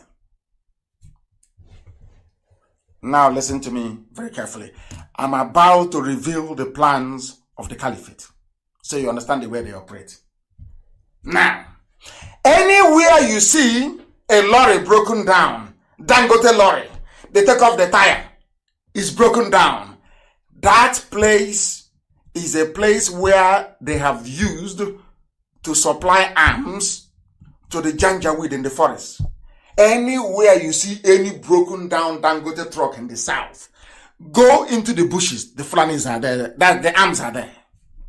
We know. We found them. But I cannot tell you what we are doing with it. We have their arms for your information. Right today. What's they talking about? Today's date is Sunday the 7th of June. Today is Sunday the 7th of June. 28 minutes to 9 p.m. in Biafra land, GMT. Sometimes we ask GMT. I'm telling you this. We have recovered some guns from them. Write it down, so in the future you will reference today's date and what I told you. Anywhere you see a Dangote truck broken down, is no longer working, they are changing the tire, they are fixing the engine, that same place, watch very carefully. You will see Okada, you see motorbikes come and go. Motorbikes will come and go. They are taking arms into the bushes, into the forest. Therefore, Dangote is a part and parcel of this jihadi conquest of the South. And Yoruba, you are in trouble. Yoruba, hey, serious trouble, I'm telling you this. Now, anytime there is a breakdown problem with a lorry, Dangote, especially from the north, they are distributing weapons. Distributing weapons. Anywhere you see a helicopter hovering like the one we had in Ebonyi a few days ago, they are arrested because we've driven them away. So they are stalking them. The Nigerian army is involved in arming dangerous terrorists and bandits to kill you. Therefore, in fact, China says send those pictures to Amaka to post everywhere for the world to see. I want it posted because I want everybody who is from Ebonyi, every Biafran from Ebonyi state, serving in the Nigerian army. I want to let you know that same Nigerian army is busy, as you're fighting Boko Haram in Meduguri, in Adamawa, in Taraba, in Yobe. The same army you're wearing their uniform, doing Oshebe with, they are supplying their brothers, their terrorists to take over your village. to kill your mother, to kill your father, to kill your relatives. I want those pictures to be distributed. Now that the world, the places where I posted, we drove them out. They waited for some days. They started to resupply them with arms. We have it. Helicopter. Nigerian army. In Ebonyi state. In Ebonyi. And there are people from Ebonyi state serving. Is the warped reasoning of a black man. I don't know how you can be serving in an army that is busy trying to take over your own village and kill your people. Anywhere you hear a helicopter hovering near a forest, they are supplying their people there. That is the preferred method of the governor of Kaduna State, Nasser El-Rufai. That's the method. And as I told you, he is part and parcel of the Janjaweed Brigade, those seeking to conquer the whole South. Anywhere, as I told you before, Iguacha is important for them, River State, where they have their men saboteurs. River State, they need it at all cost. I said at all cost. Some of you don't know the battles that Wike is fighting. You have no idea. If you know the battles that man is fighting, I'm telling you, if you see him, you bow for him. The man is fighting a battle with demons everywhere. Fulani wants to take over, do you call it River State so people can hear? They want to take over River State at all cost and by every means. I said at all cost. They have brought out their people to confuse you. They need it. That was why they got that idiot to write and say, Ibibia is not my happiness now is that people have now discovered where they come from. He didn't say Niger Delta. See how we killed off the whole Niger Delta nonsense. No longer Niger Delta. You know, if it's we Niger Deltans. We have killed off that rubbish. Answer your name. What is your name? Ibibio. So we can know you. What is your name? Igbo. So we can know you when we are talking. What is your name? I'm a job. So we can know who you are when we're talking to you. They want Iguacha to go because they need the oil. They are very lazy children of darkness. They don't go to work. They have nothing. For them to continue to have access to the oil and the oil revenue, they need to maintain their stranglehold on power. And Iguacha is critical. Now you know. People advising us. I spoke to a very high-ranking security officer and they said, every home must get a double barrel. I spoke to a high-ranking person in the army, a Hausa man. You won't believe it. After telling me how great they think what I'm doing is, that they couldn't, them as Hausas cannot believe that a Biafran can be fighting for them. A Hausa military officer is telling me this. Oh dear me. He said to me, tell your people everybody must go and get a double barrel. Because they are coming. In fact, not that they're coming. They're in the bushes already. They're going to pour out very soon. The more, you know what the man said to me? An Hausa top ranking army. You know what he said to me? The closer you get to revealing what is inside that rock. Now people know. He said to me, now, he said before when you were struggling all these years, you have not passed 60%. You know what he said to me? On Thursday, now, 65% of the people of the North now know that what you're saying is true. That is no longer. And I asked him pointedly, as an army officer, you are Hausa. Is there any Buhari in Asorok? He said no. There's no Buhari there. Hausa man. He said to me, it's very ironic. We are looking up to a Biafran now to save Hausa people. Oh dear. He said to me, go to the radio and tell your people, everybody must buy a double barrel and keep it with you when you're sleeping. Because they are coming. It's the plan of the government. As they are diverting your attention. Oh, we remember one. Igbo presidency. That presidency. Go and register. Join political party. All diversionary tactics designed to take your eyes away from the threat and the danger.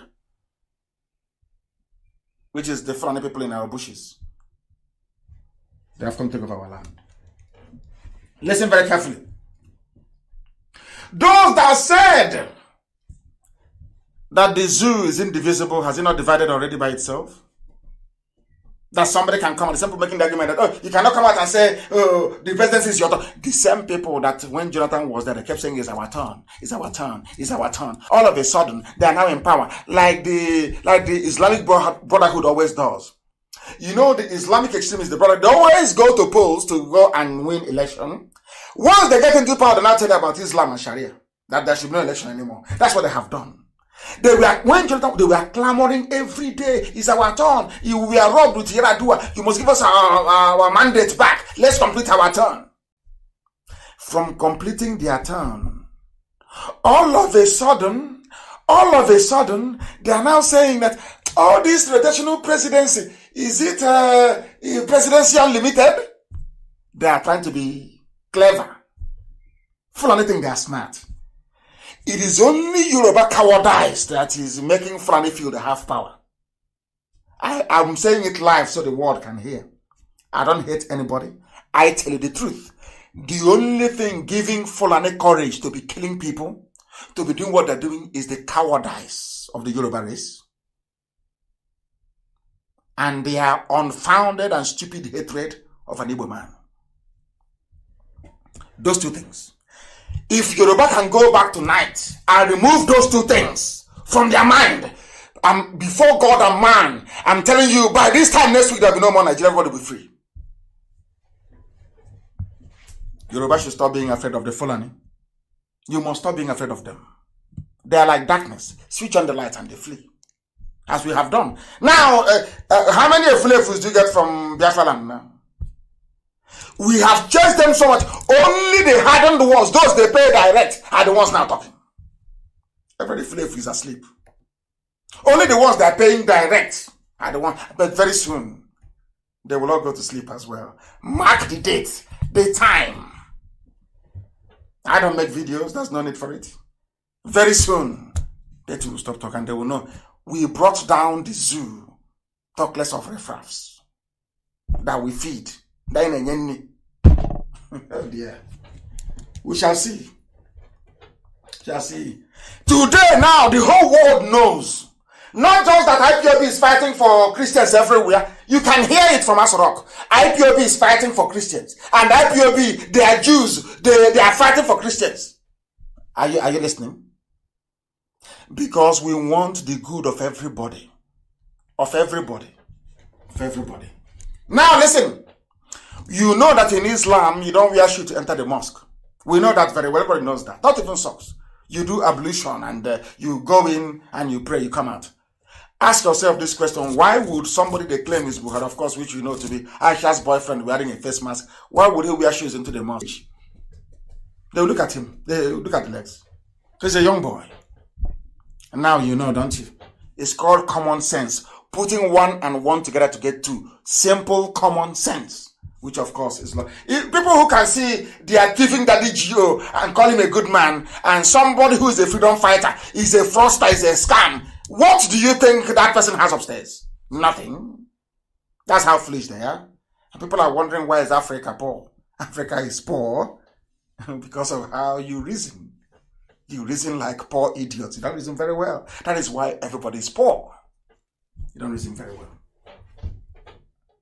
We must conclude based on the picture we saw yesterday. I'm trying to tell you what is happening in the zoo. That even the hitman himself is dead. Who is Buhari?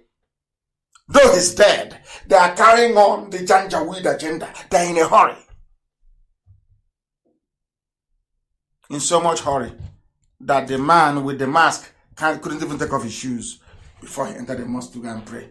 And he's sitting down on a chair. The old dead Buhari, even if he's dying, can never sit on a chair in the mosque. Never. Fulani is doing all this. It's called Takia. They want to deceive all of you just to remain in power. As the Archbishop said, that is what children of darkness does. That is their job. They need political power to wreak havoc. Is that not happening in the zoo now? Deaths every day, killings everywhere. That is no longer news. And will BBC report it? They're talking about Africa, COVID-19. Will they report about the news of the dead or of people being slaughtered by the Fulanis? The answer is no. Nobody is allowed to pray in the shoes in a mosque, but only in the zoo called Nigeria. Only in the zoo.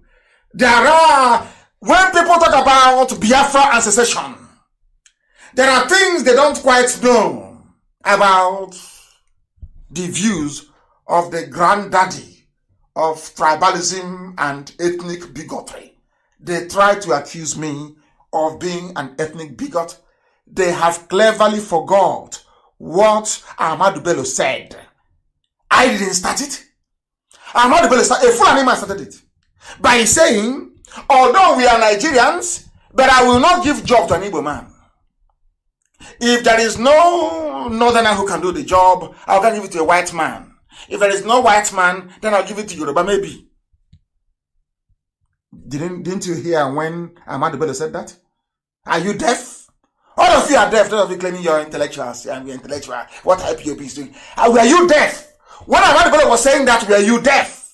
You claim, today you're preaching to me about one Nigeria. One Nigeria. When Ahmadu Bello, the founder of Fulani ethnic bigotry, when he was talking his nonsense, where were you? Where were you? You were deaf and dumb. We have the videos on my page. Go there, you scroll down, you will see it. Mouthing rubbish. You never said a word. Now, when I say my people should be free, I am the one who is at fault. You don't know that white people are intelligent. When I go to meetings with them, that's what I tell them. Oh, but Mr. Kanu, they said you're an ethnic bigot. You know what I do?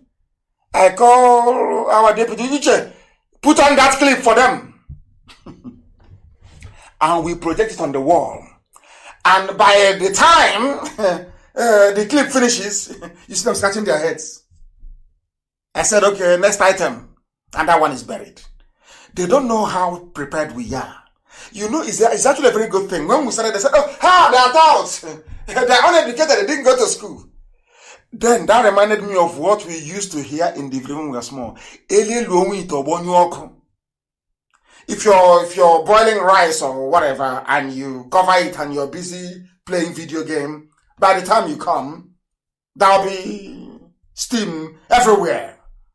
There'll be sludge on the top of the cooker. If you're using firewood to cook, the pot will so much boil over that the liquid in the pot will quench the fire. The firewood will go off because you ignored that little pot. That was, you know that Elohim is miraculous. They looked at you, then, oh, no, they're not intellectuals. They're not, oh, no, leave them. They're touts. They're looking for money. Hey, they know nothing. By the time they came back, the zoo had crumbled. They are playing with us. They don't know who we are.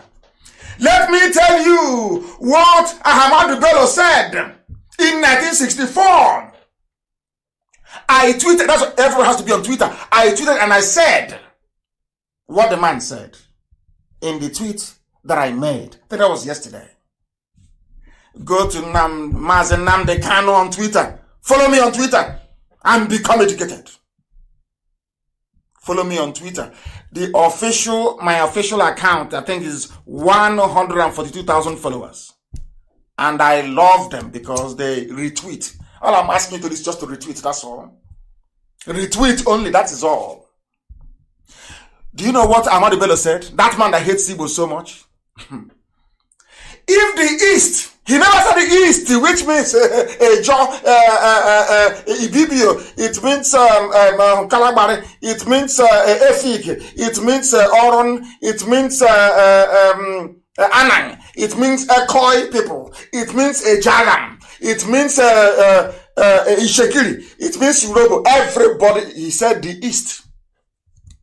East.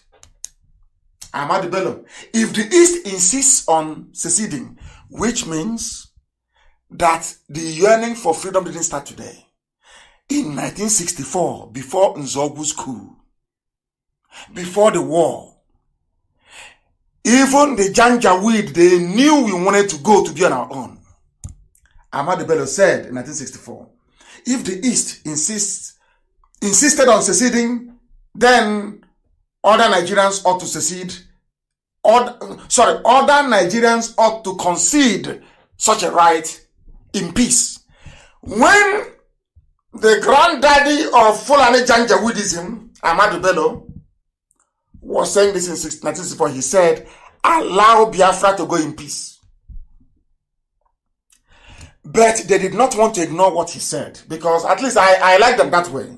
They never ignore their past masters, even if they are dead. So to carry out that, to wage that war against the East, they brought Gowon, who is a Christian and not a Fulani man, to wage that war. Because if they are the ones waging this war, Americans and the French would have asked them, but Ahmadu Bello said, allow them to go in peace. That's what Ahmadu Bello said.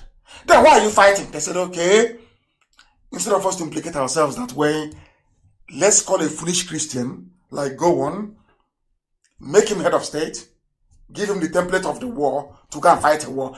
And that was what the idiotic Gowon did for them. Not knowing that he's being used. Today they have massacred all these people. And they are crying in the Middle Belt. Don't you know that? You can't escape history. Not at all. Not at all. Not at all. And I mentioned the children of light versus darkness because I'll keep making references to it. Remember, you see why I like Trump? You see why I like him? Do you know that had it been Obama, who is the president of... Obama destroyed 5 African countries, for information. 5 was destroyed.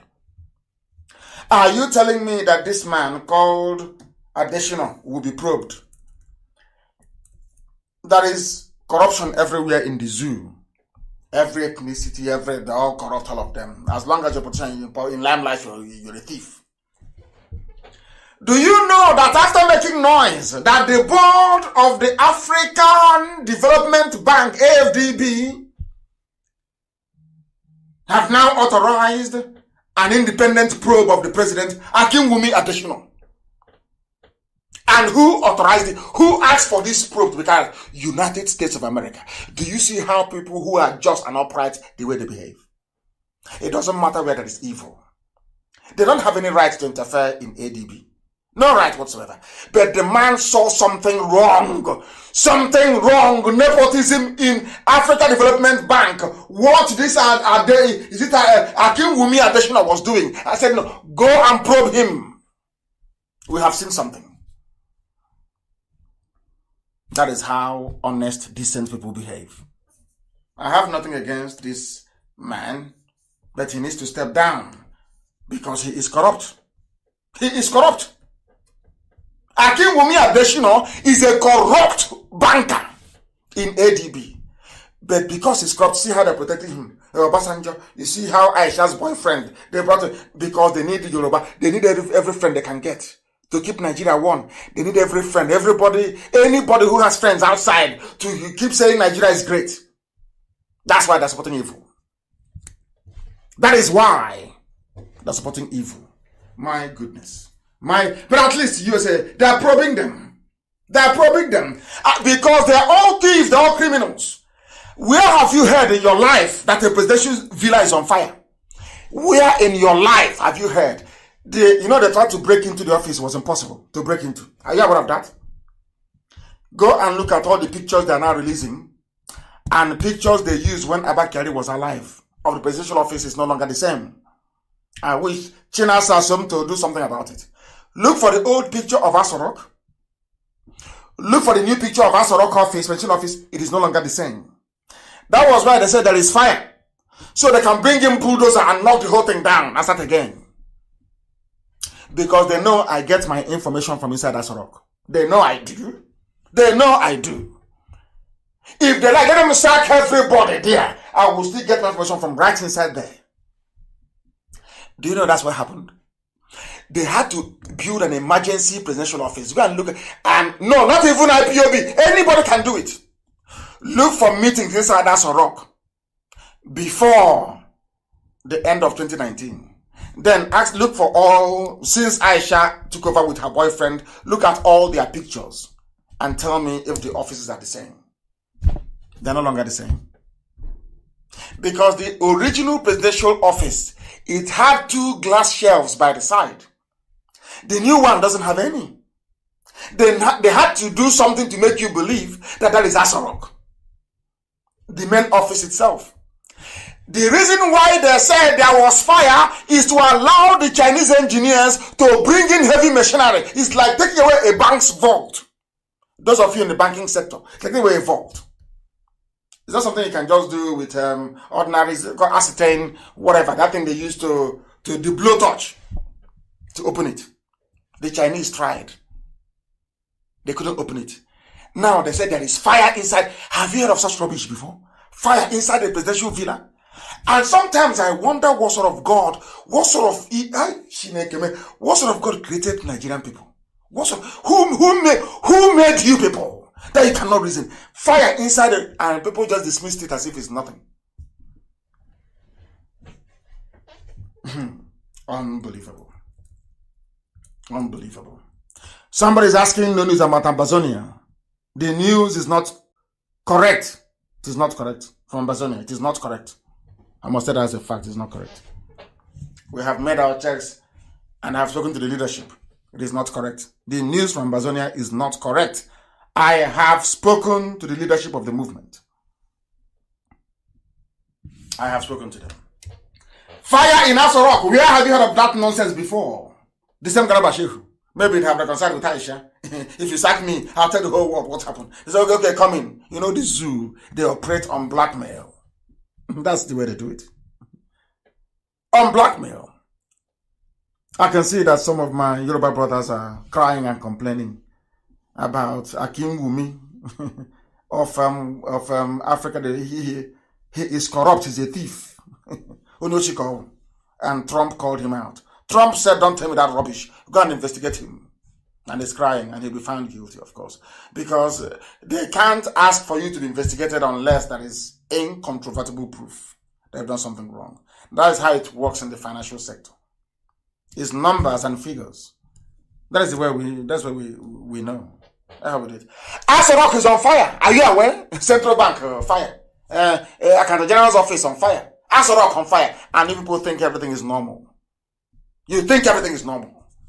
This is why I call you zoo animals. That's why I call you zoo. Zoo people. Because you don't reason. Only animals reason the way that Nigerians do. They don't reason very well. Mind you, I said Nigerians, so I never insulted Oduduwa, Yoruba. I never insulted Biafrans. I never insulted Arewa. I said Nigeria. Please. So if you feel a Nigerian then, and you want to feel insulted, that's entirely up to you. You are at liberty to do so. But there is nowhere in the world where a presidential villa is on fire. Go through your records. Go and check. How can there be fire? When there's fire extinguisher everywhere. For a fire to be reported, it had to be major. Common sense. Common sense. I think we don't know. They are now going to move in the heavy machinery. Oh, there was a fire yesterday. Shebi, you know, hear about them. Shebi, you know, see her for channels. There was fire now. Madam said there's fire. To give them the cover they need to bring in the heavy equipment to break down the office that has Abakiari's and fingerprints. You have forgotten. It took them nearly 4 months when Buhari died to get Abakiari to access the office. Now Abakiari is dead. It will take them another 4 months to complete it. Watch and see now. They've tried and tried and tried. They now have to stop. Go and check the pictures. They now have to stop a temporary office of the president. This one now has curtains at the back. They think we are foolish. They don't know who we are. Yeah, we are miscreants, so by the way, don't forget. They've grown tired of the name miscreants. What they're not saying is that they are scammers. They have run out of what to say. Completely and totally. They are now called scammers.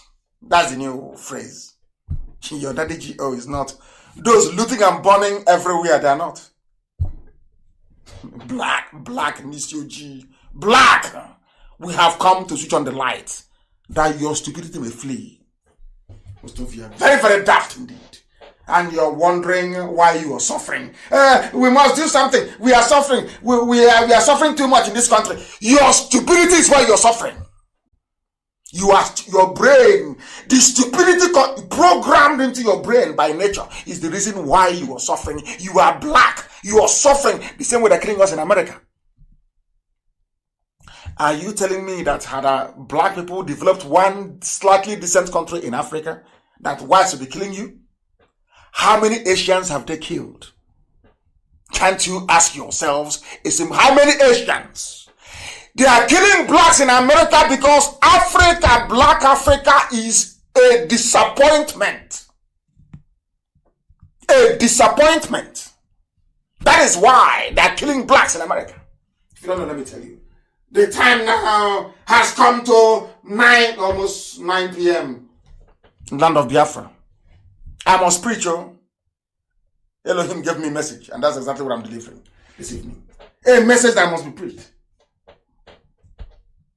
Buhari is not in charge of Asorok, says Professor Shoyinka. Shoyinka said, well, my first reaction was, thank goodness that people like Omar spoke. He always hits the nail on the head. And then he continued, well, I'm appalled.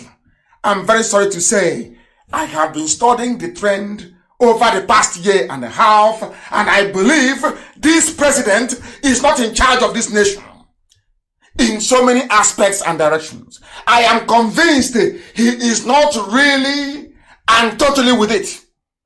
There is no president. No longer Nnamdi KANU IPOB is saying it, but Shoyinka is saying it. Everybody is saying it. But because darkness is still in charge, that is why you are blind, you cannot see. And that light is what IPOB is switching on, so that you can see that Asorok is empty. Let me have a sip of water.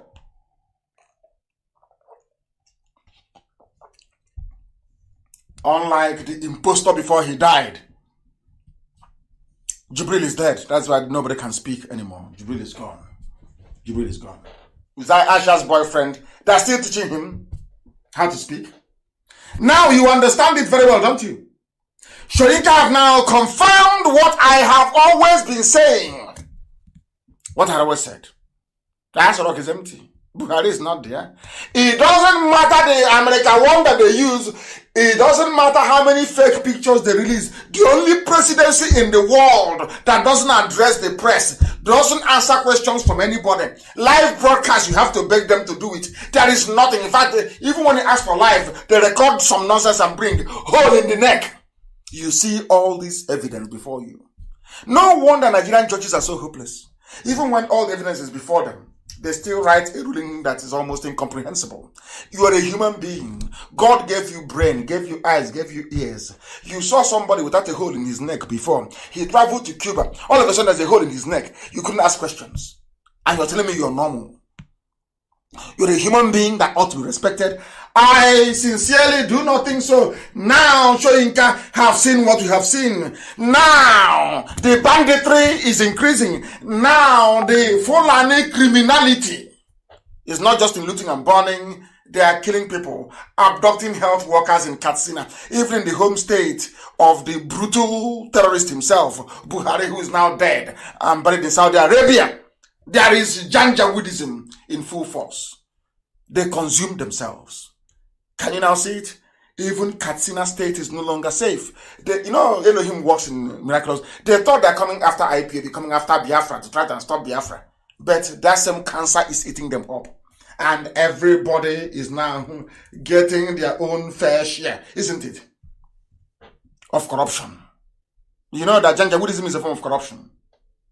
That is why a country, somebody tells me he's an Igbo man. He's from Ejo, he's from Ibibio, and you claim you are part of one Nigeria, but they went to collected loan on your behalf, that the money they will use to, where they will get the money to repay the loan is from your land, yet you're not part of the beneficiary of it. And when you say you're marginalized, they say, oh, what do you mean by marginalization?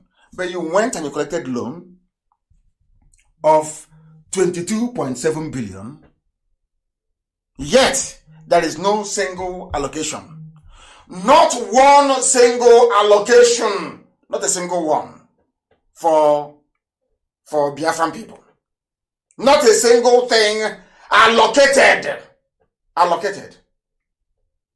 to Biafra. Not one. Look at the pictures of the janjaweed everywhere. Hey, where are they going to this night? Where are they going to? This is happening right now in Gariki, in Okunono, right now. IPOB intelligence on the ground right now. 7:35 p.m. this evening. Hey, they dropped them off this night at Gariki Market.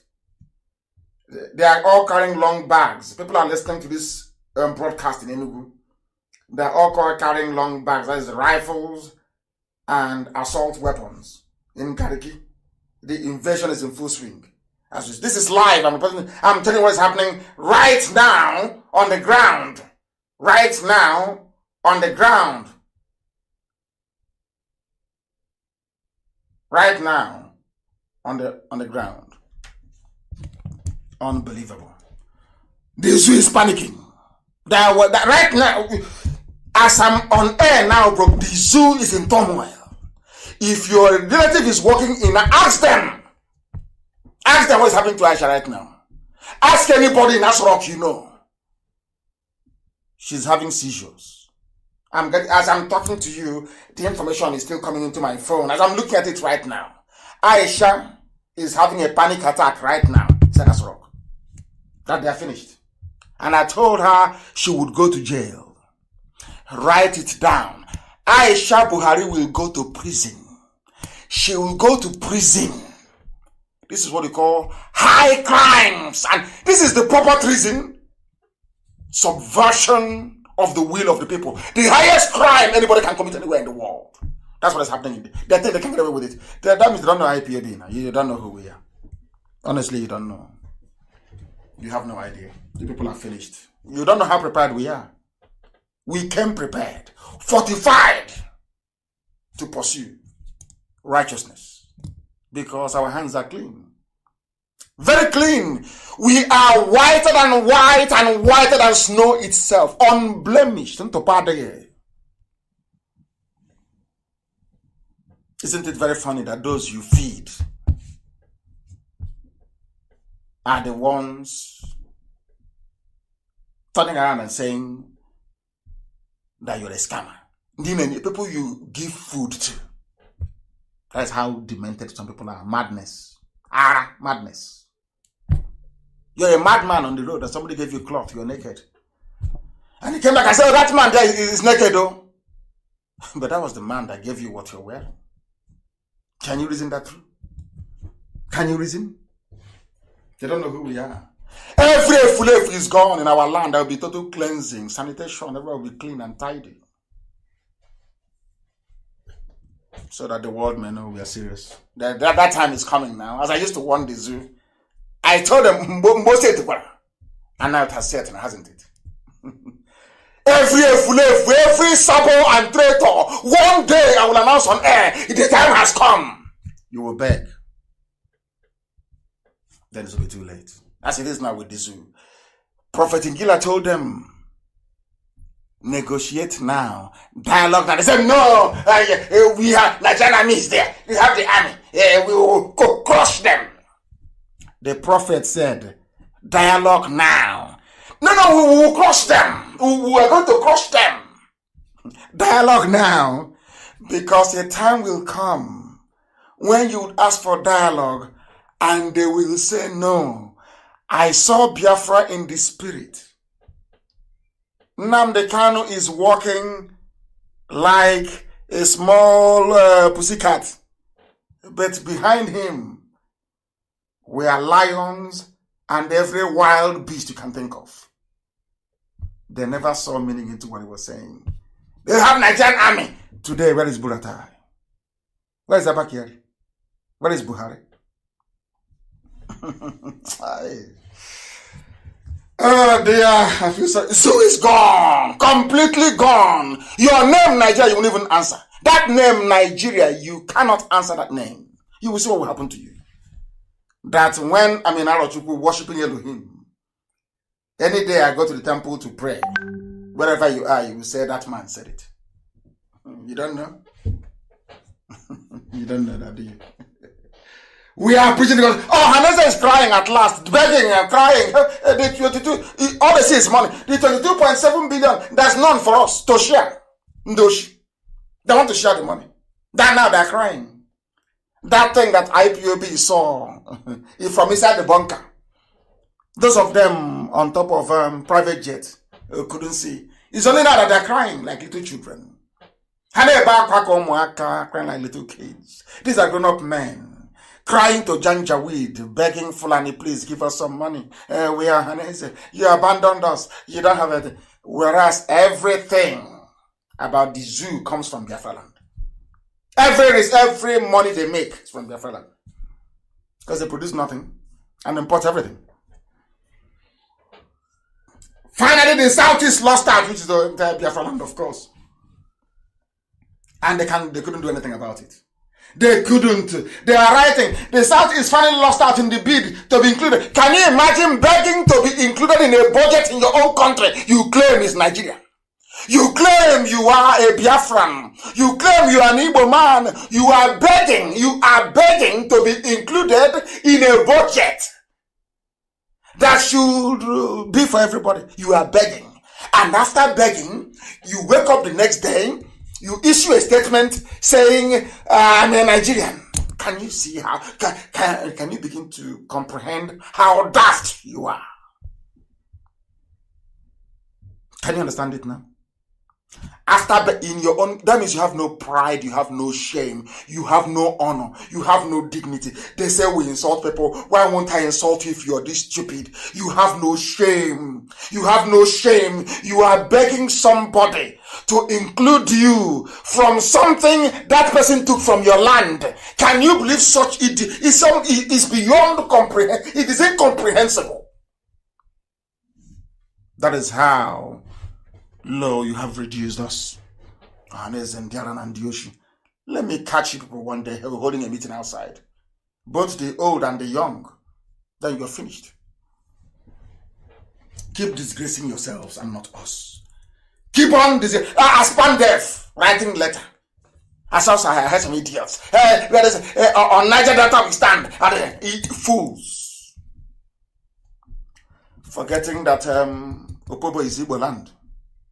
But we are land. You know, when people talk, I can't understand how people can reason backwards. Hey, our land, this Biafra, it may not work. Oh, because we see, you know, we are landlocked. You are a trader in Sabongeri. You have not been home before in your life. What do you know about our land?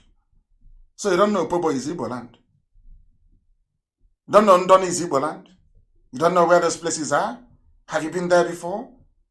Do you see how people are shamelessly parading their ignorance by claiming our land is somehow Biafra and is landlocked, no access to the sea? Can you believe such stupidity coming from people that should know better? People that should know better, opening their gob and pouring out rubbish. We have our facts and figures. They are now doing a movie for you in Asorok. In Asorok, it's happening. People are crying. They're everywhere. They are killing us. What are you doing? In fact, I have asked IPOB in the USA that the whole of USA. I keep talking about this defense fund. You know, I love it. I will talk about it. That people did not contribute to it. You know, the brain of a black man. He didn't contribute to something like the zoo. You know, I call them those with the Janjaweed mentality. You see how they're taking all our resources. They sell our crude oil, sell everything from our land. They make budget out of it and they exclude us. The same mindset that those of them asking for a defense fund are asking. You didn't contribute to it. You don't know what it's all about. You don't know the amount in there. You don't know the total, but you want to know. But every time I will tell about defense fund. Every time I broadcast about defense fund, that we'll keep talking about it. Black people in this UG. I have now instructed IPOB in the USA to return the paltry $2,300 that all Biafrans in America contributed. If they don't take it, I will donate it to a charity in America. Their home is burning. The whole of America, the whole USA, to defend our land. $2,300. You have decor, all these idiots down there with stupid, empty, frivolous, as they say, empty barrels make the most noise. Empty. Or why should they be one? All these useless names. $2,300. And the fools asking us for a defense fund. They didn't contribute to it. Those that did $2,300, the whole of America, they'll be coming and speaking stupid American slang that will make a wine tapper in the village cringe. $2,300. Some said they're upset. I insulted them. I should turn it down a bit. Turn it down a bit. People are coming. The Fulanis are killing you. They take the oil from your land. They buy weapons to come and kill you. And you in America, the time has come to defend your land. And it is $2,300. The amount that each of you give to your daddy GO every month in terms of tithe and offering. And you and your daddy GO is on this earth, not in heaven. To save yourselves, you cannot. That is how daft some of you are. I will talk about defense fund every day. I love it. I love it very, very much. They are coming. There is warning from everywhere. But how far can you keep on warning people to try and do that which is right? They brought in another bill. Do you know that the new policing nonsense they're bringing in, do you know what it's for? They want to take away the powers of the governors to be the chief security officer of their state. They are doing it because of weekend. Because they cannot break in. Are you aware of that? They are doing all these nonsense. We want to reform the police, so they want to take away the powers from the governor and give it to a Fulani police commissioner.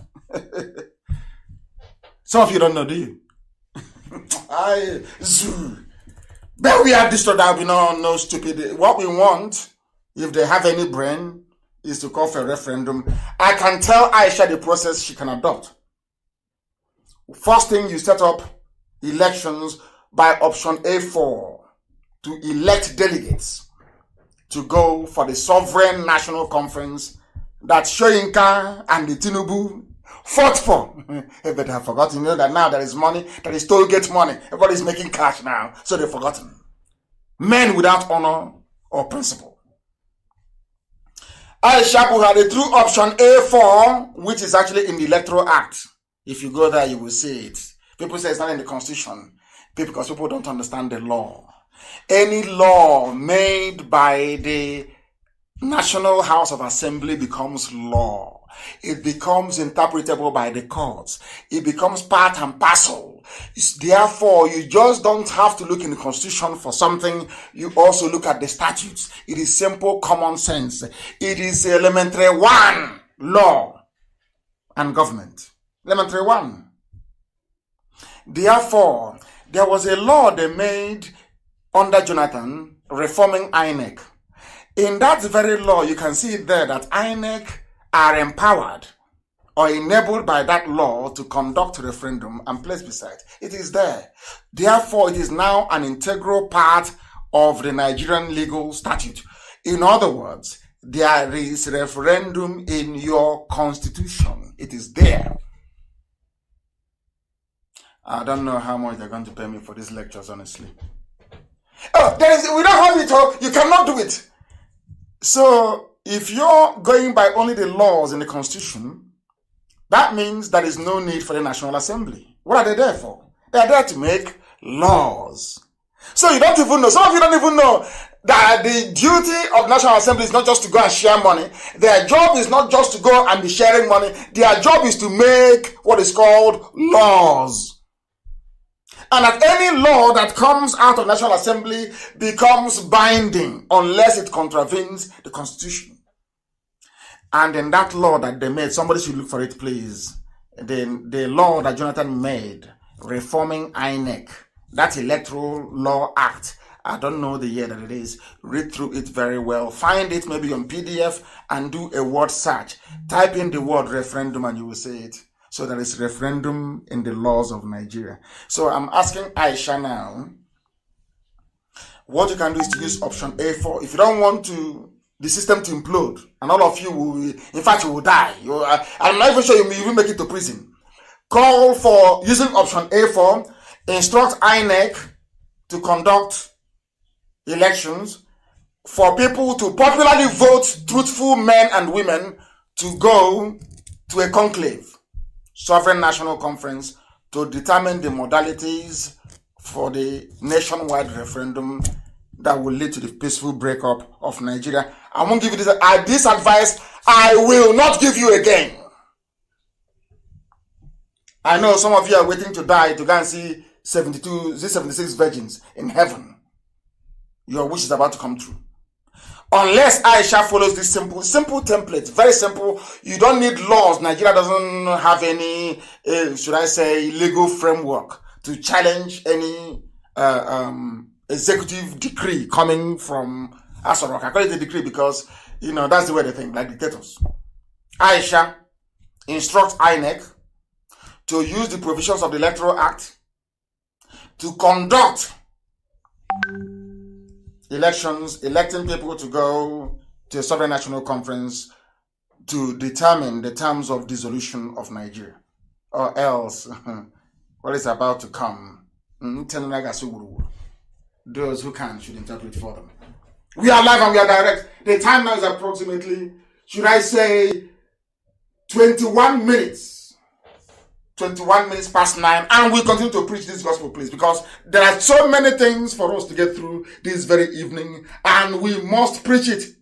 I'm not going to tell you how they intend to take over your lives as a result of their COVID-19 law. Have you gone through that law before? Somebody took time and made some observations and suggestions on the law, and it is incredible. Absolutely incredible what they're trying to do. Fulani is out to grab power by every means, and they are determined. And with Yoruba media, with them in a very cowardly state, the Janjaweed will always get their way. And as I told them, Ojus Okalu is out and Olisametu is left. I want to tell those who are in Asorok, you can, by your own admission this evening, you can attest to the potency of IPOB.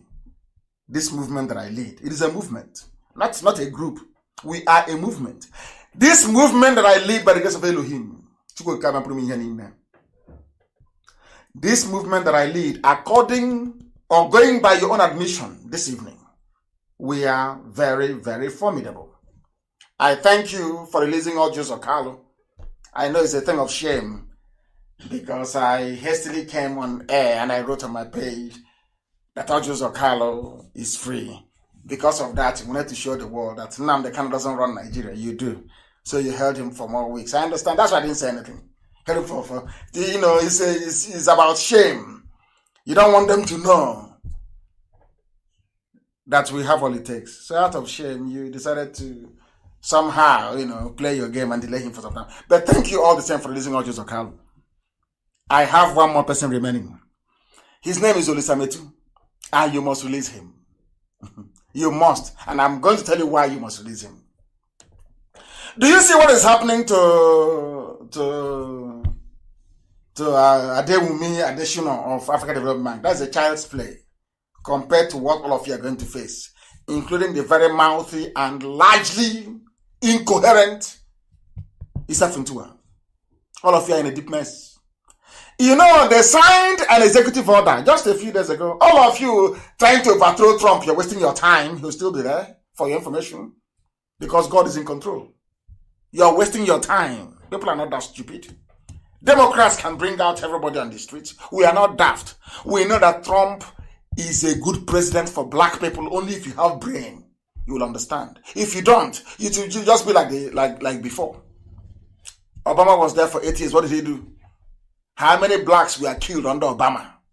how many blacks were killed, how many lives did Obama destroy in Africa. Obama gave you Buhari, Obama killed Gaddafi. How many, what did he do as a black president in America? People should go and sit down somewhere. Let's continue. My favorite man from the north is Bishop Coker. I like him. He speaks the truth. You know what he said? Nigeria is full of... I am saying this because of Olisa Metu that you're holding in Kuje prison.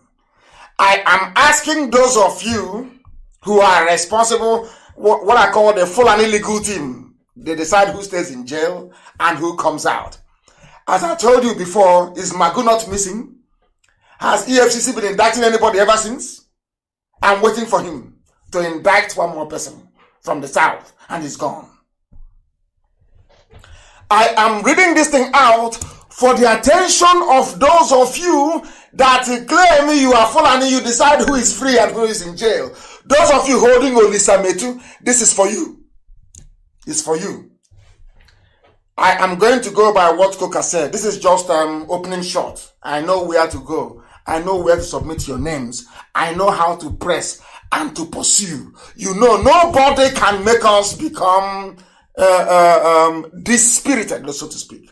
To dampen our spirit. You cannot. Ask Facebook, they will tell you. I'm even surprised today they're holding it at 11.8. I thought by now it would be about 3,000 because they know, even if you take us to 0, I will still be preaching. So it's meaningless. Now, listen very carefully.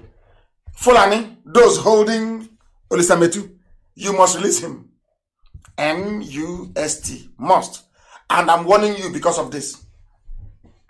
Bishop, another Catholic bishop. I don't know why. There is this thing about Catholic bishops. They always speak the truth. Maybe because they don't have any woman sleeping with them at night. So they are very pure and clean and clear. They can see straight.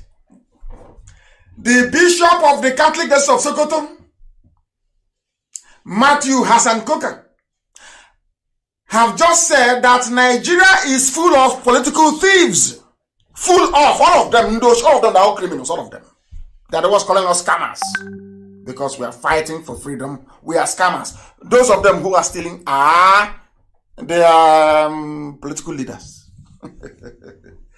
I know every blessed day they buy laptop and they buy mobile phone for those who are hung. You know, black people, children of darkness, to harvest them, to be attacking us, and I love it.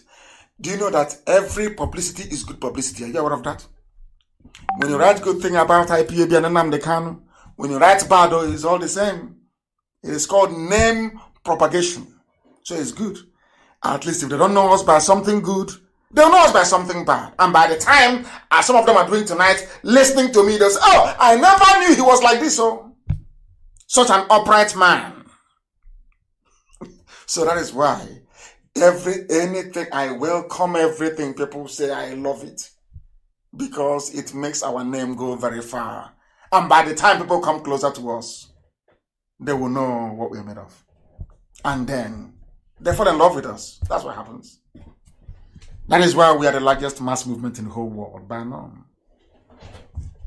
Martin Coker said they are all thieves, janja weed everywhere, from everywhere. But they are holding Olisa Metu. Why are you holding Olisa Metu? I have asked before.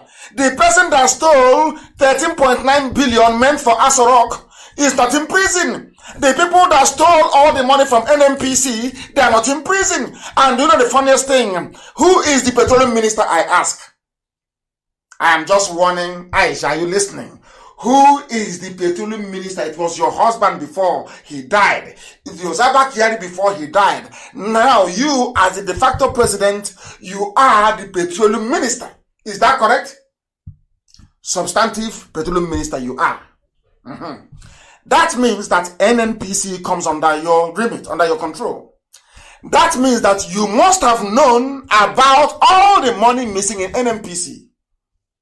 Chain of command, chain of responsibility and accountability. You are in charge as the president, minister for petroleum. You are in charge of NNPC. It comes under your department that you manage, your portfolio. Are you telling me that you didn't know about this missing money? It's either you resigned that you didn't know about it, or you call out the names of those who are indicted. Aisha Buhari, also want to remind you that you have a pending investigation with Halliburton, bribery scandal. That is why you cannot travel to the US. Do you see why you must release Olisametu? Because I will push all these things to an extent that you will be shocked how far we can go. You must release Olisametu. You must release him. I thank you for releasing Audios Okalo. Yes, Olisametu must come out. There should be no Biafran in your jail until all of you criminals from Fulani, until you go to prison. All of you rogues. Now, when I say things that I say according to Coca, they are based on my Christian beliefs. No part of this country has produced the head of state as the North has done. The North is still insisting on holding on to power. This is the Northern saying this. Yet it lacks the capacity to translate power into meaningful and useful impact on the lives of even its immediate constituency. Big grammar, yes, but I'll tell you. Coca is saying that Fulani always wants power. We want power. They don't know what to do with it, only to loot. That's what a Northerner, that is what a Hausa Christian is telling his Fulani compatriots. Or compatriots, I should say. Are you listening? This is the level of decay and corruption in the zoo called Nigeria, that they loot and they burn ministries. And the man that was given 400 million, that is not up to IPOB budget in a year. Go and calculate it. Every month we spend between $110,000 to $120,000 IPOB we spend. That is why Asorok is shaking. We are paying people to do the work they're supposed to do. Because they don't want you to give us money to do it. That is why they call us scammers, they call us thieves, because they want to poison your mind. They are the children of darkness. Once they poison your mind and you stop contributing to IPOB, we'll stop making the type of impact that led them to issue their press release. Now you understand it. Now you understand it. Coca is saying that they're all criminals. Every Fulani head of state, including the dead Buhari, Abakiyari, and now Aisha, they are all thieves. They don't know what, all they do is they want power. They don't know what to do with it. The only people encouraging them are Yoruba journalists. I swear to God, I shouldn't be swearing, my goodness. Forgive me.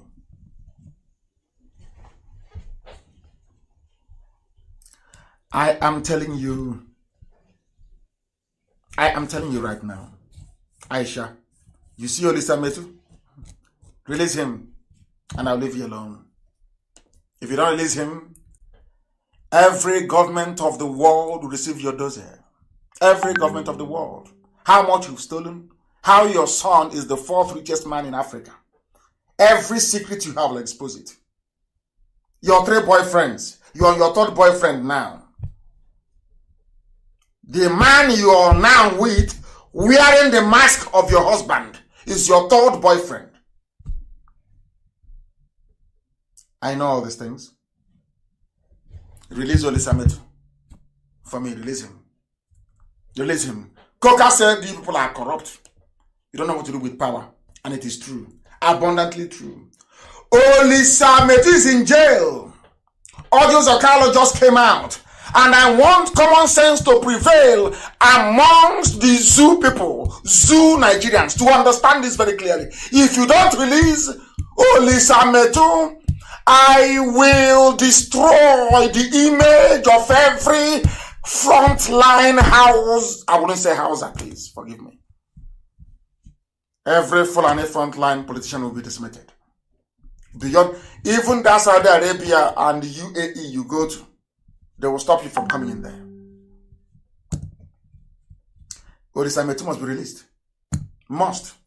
And why do I say so? Because the news is already international, in case you don't know.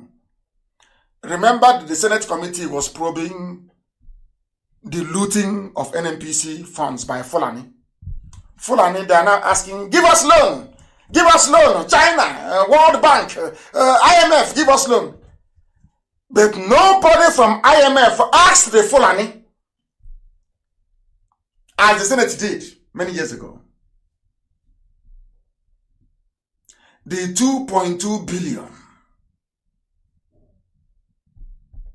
The 2.2 billion that was stolen from NNPC. Who stole this money from NNPC? Fulani. Who is the Minister of Petroleum? Fulani. Who is the chairman of NNPC board? Fulani. Who is the group managing director of NNPC? Fulani. So, if you people are upright as you claim, we are fight corruption, how come this is not anybody? How come your own Senate that you control? How come $2.2 billion is missing?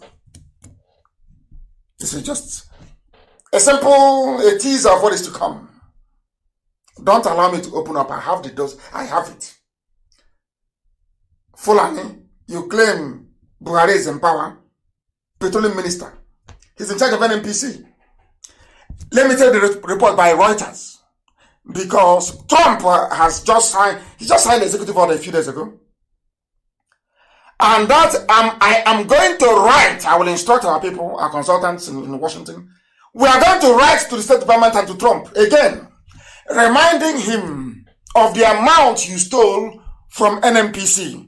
And we want to know the justification why Fulani will go and steal 2.2 billion illegally withdrawn. And then you have the temerity to ask World Bank for COVID-19 loan. COVID-19 loan. But you stole money. I am asking Fulani, I am asking Aisha, Magu, every Fulani kleptomaniac. Oh my God.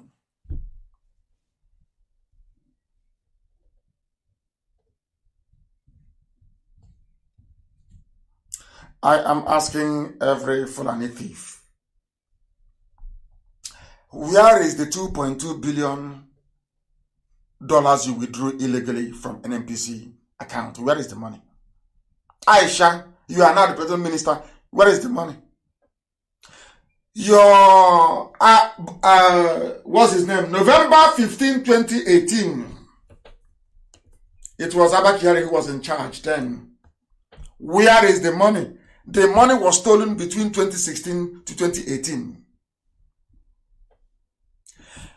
Central Bank, you see this boy, what's his name? Central Bank governor, Emiefele.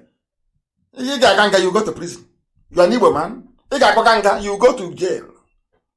Emiefele, between 2016 and 2018, NNPC withdrew $2.2 billion US. Where is the money? They withdrew the money from Central Bank. Where is that money? Emiefele, where is the money? Aisha, where is the money? Abakari's family, where is the money? Isa Funtua, as a cabal member, where is the money? Isa Nda, where is the money? Mama Ndaura, where is this 2.2 billion? You think you are dealing with fools. Do we look like Yoruba journalists to you? People you can intimidate? Do we look like Yoruba journalists you can drive fear into them? Because you took one state from them, they are shaking, they cannot fight back.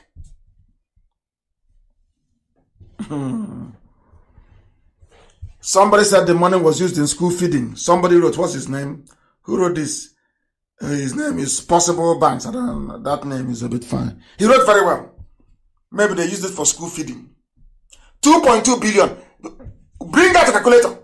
How much did what's his name? How much did Elizabeth steal? You claim he stole money. The money that PDP gave him to run a campaign, you claim he stole it. Because he was the first person to challenge Buhari in 2015. He was writing as an opposition, as he should, against Buhari. he got somebody called Abang to lock him up, to jail him. But your own thieves, they are world leaders, they are elder statesmen. And Olisa Metu that took money to go and run a campaign is in prison. But you criminals are free, walking up and down with 2.2 billion from NNPC. That is the number one money they stole. Many more is coming. Many more is coming. Many more is coming. Oh, my goodness. My goodness. I am so happy.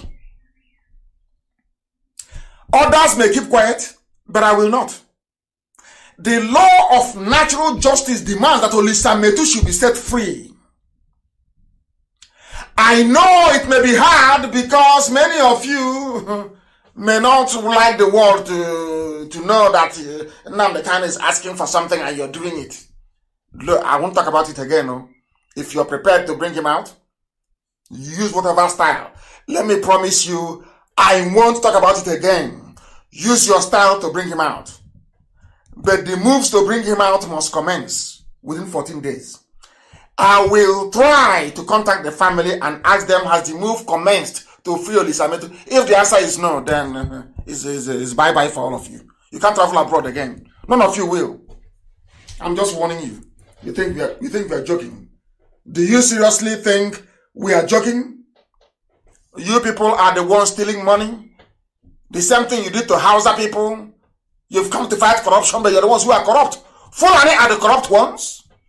You think you people and Tinubu can connive and use Yoruba media, use channels to be destabilizing the lives of people, claiming you're fighting corruption, when you people are the ones who are corrupt. How many times have you been to Central Bank to withdraw money from NNPC account? Where are the documents? Where did the money go to? You think you're smart? You're fighting corruption. May God, Allah punish all of you. You are criminals. You claim you're fighting, you're fighting corruption, but nobody is more corrupt than the Fulani. Nobody is. Yoruba is afraid, always fearful. I don't know why they are scared. Scared of who? Yoruba fought Abacha. Where are those of you that fought Abacha to a standstill? Because of 2019. Because of, is it 2019 or is it 2093? I don't know. I wish Dora Akunyili is alive. Some people wrote to remind me today is the 6th year of her passing, and may her soul continue to rest in peace. A brave woman, a fine, beautiful woman, Dr. Dora Akunyili. I wish there was somebody like her today. You know, we are fearless people. Fearless before our enemies. She was the one that stood up and told them that Yaradua is dead. Bring in Jonathan or else the world will hear about it. That's why they killed her. We remember her, she's in our prayers. Always. And her soul will rest in peace. She will continue to be a constant reminder of the price we can sometimes pay for being very brave, truthful, and upright. People like her no longer exist in the zoo. No longer exist in the zoo. We shall always remember and honor her. Dora Akunyili, that passed on or was buried 6 years ago today. Remember her. Remember her. Do you see the reason why when I speak, people say you are attacking this group or that group? Once you're bad, I come after you. That's who you are. You know some of this, my God. I don't know why people don't reason. There is a man called Tunde Bakari. He was a former Muslim. He's one of the billionaire Yoruba pastors. They are not scammers. Mind is IPOB who are scammers. IPOB is and the next time, the first town hall meeting will attend. I want the country that is hosting me to print a t-shirt for me with scammer at the front, miscreant at the back. The t-shirt you make for me, I want to see the word scammer at the front of it. I'll wear it. Number 1 scammer written on it. So that white people can ask me, why are you wearing this? To give me an opportunity to explain to them how stupid black people are, how they reason. This Tunde Bakare, he said, Buhari should not be blamed for insecurity. He's a Yoruba pastor. What do you expect? He was a former Muslim. And now he's a born-again miracle worker. And some of you idiots go to his church, don't you? Some of you fools, idiots to the core. Some of you hopeless fools, you go to this. Oh, my children are listening. But I've called him names, honestly.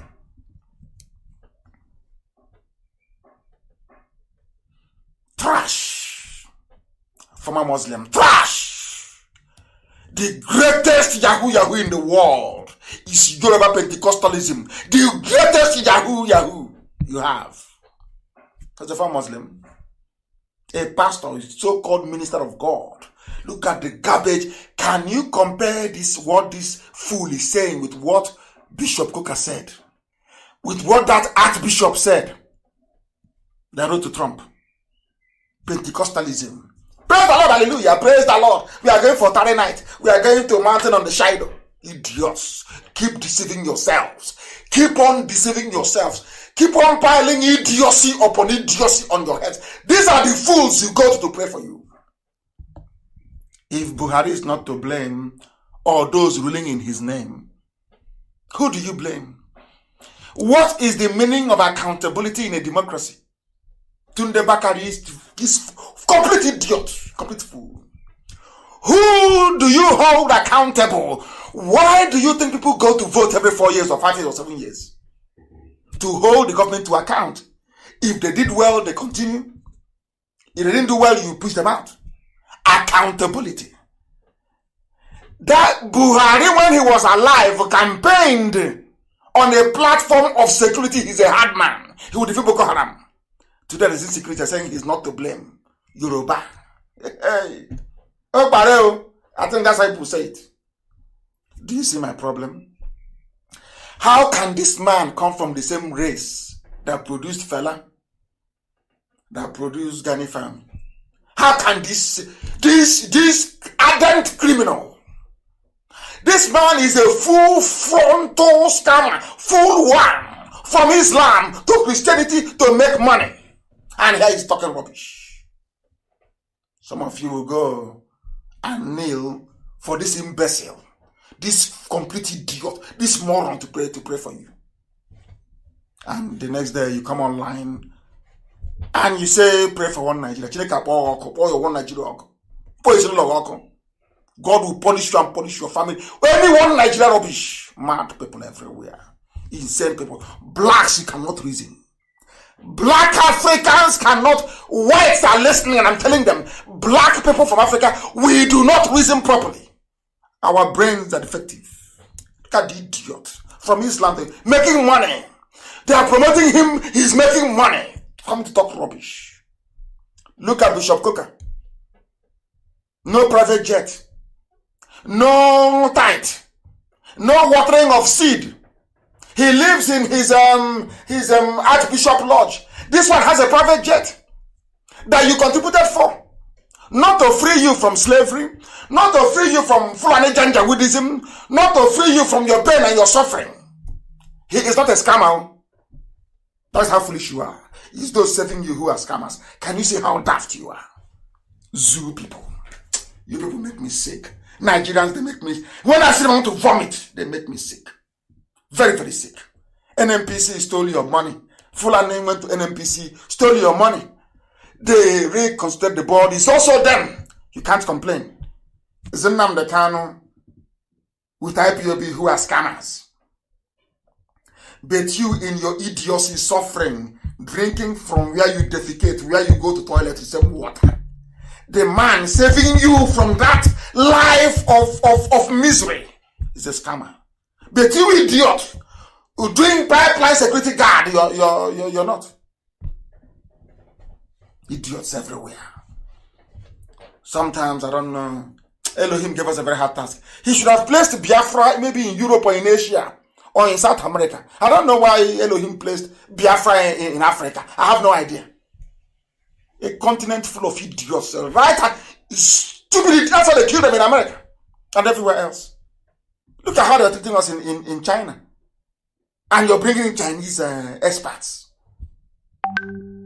Why are we hearing about Lloyd George? Is it George Lloyd? It's because white people came out to protest. Whites came. People deceiving themselves all the time in Africa. And you're asking why you are poor. Look at idiots. You know, some of you will go to his church. You will go there and be talking rubbish. Speaking in tongues. Now, you know, say, speaking like a mad person. Say you're speaking in tongues. That is why your problems persist. That is why your stupidity persists. And that is why without Biafra, you're nothing. Whenever you see IPOB, you must be very grateful. We are the children of light. Elohim made us that way. That is who we are. And that is how we are. And that is why we are ruthlessly successful. To the point that, you know them, they will be saying, oh, if we talk about them now, it will be as if, but the heat is too much. They must talk now. The heat can carry excess. Oh, he's ranting. He is ranting. And some of you are writing as if he's paining you. That man who is ranting is pushing the zoo to the point whereby the government of Nigeria is issuing a press statement. What does that tell you? What does that tell you about the potency of those who are ranting? Those scammers. What does that tell you? And rant as well, please. Don't forget ranter. Scammer, ranter, and miscreant, please. I need a t-shirt with all those names on it. So when I'm talking and I'm walking about, you'll be seeing it properly. It will remind you of your stupidity as a black man, your hopelessness and your idiocy right in front of you because you cannot reason.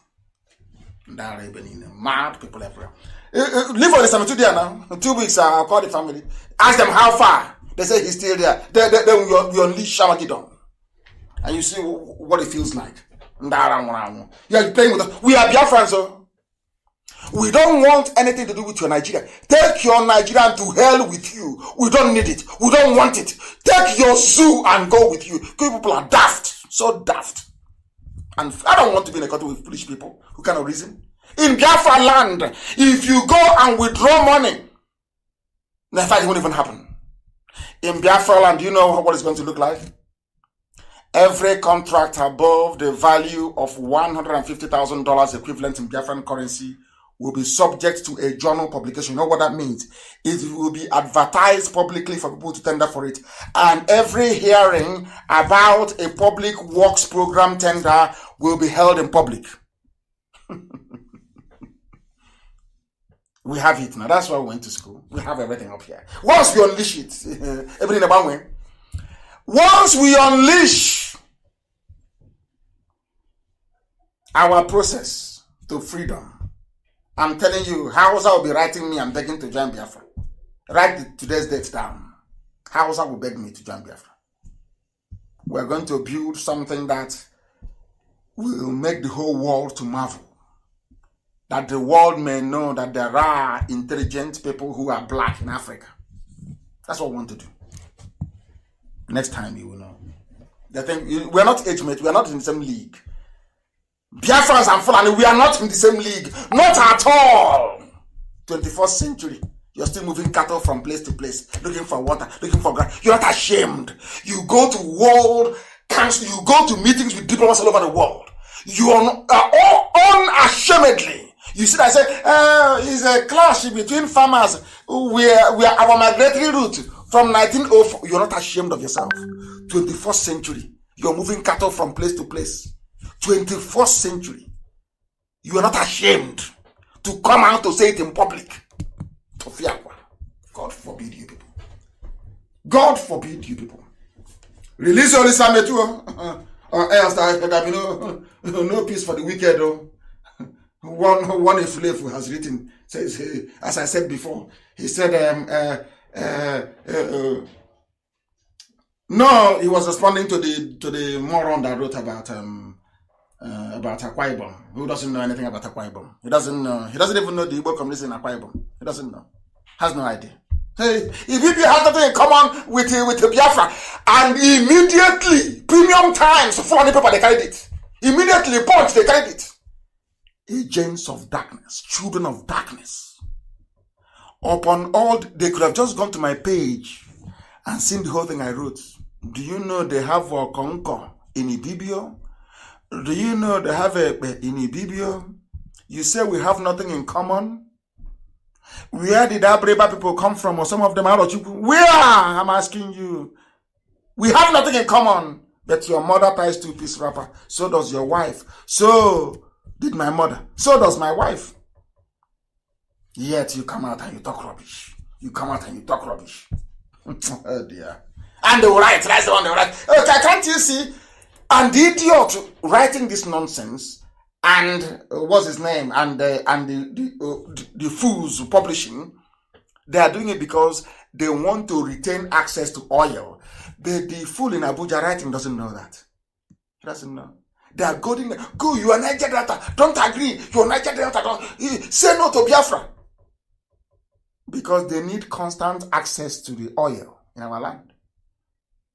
And some of them foolishly agree. Come out and make videos looking like expired pork in a supermarket where there is no light. This is Radio Biafra live and direct, and the whole world is listening. Live, man. Facebook reduce the number now. All of a sudden, they no longer want to reduce it now to 0. Why are you leaving it at over 10,000? Bring it down to 1,000, and see if you can make me feel bad, and I will stop. Once you do it, I will be here till 12 midnight. Mad people, they're playing with us. Now they know now we are very serious, and we're no longer joking. If you don't like the truth I'm preaching, then that means the devil dwells inside you. You must understand. If your hands are clean, then believe you me, you have absolutely nothing to be afraid of. We are here to release everybody from bondage. I said everybody, even some Fulani. We are here to save everybody. Everybody. We are not leaving anyone behind. Everyone must be free. Kanuri, you will be free.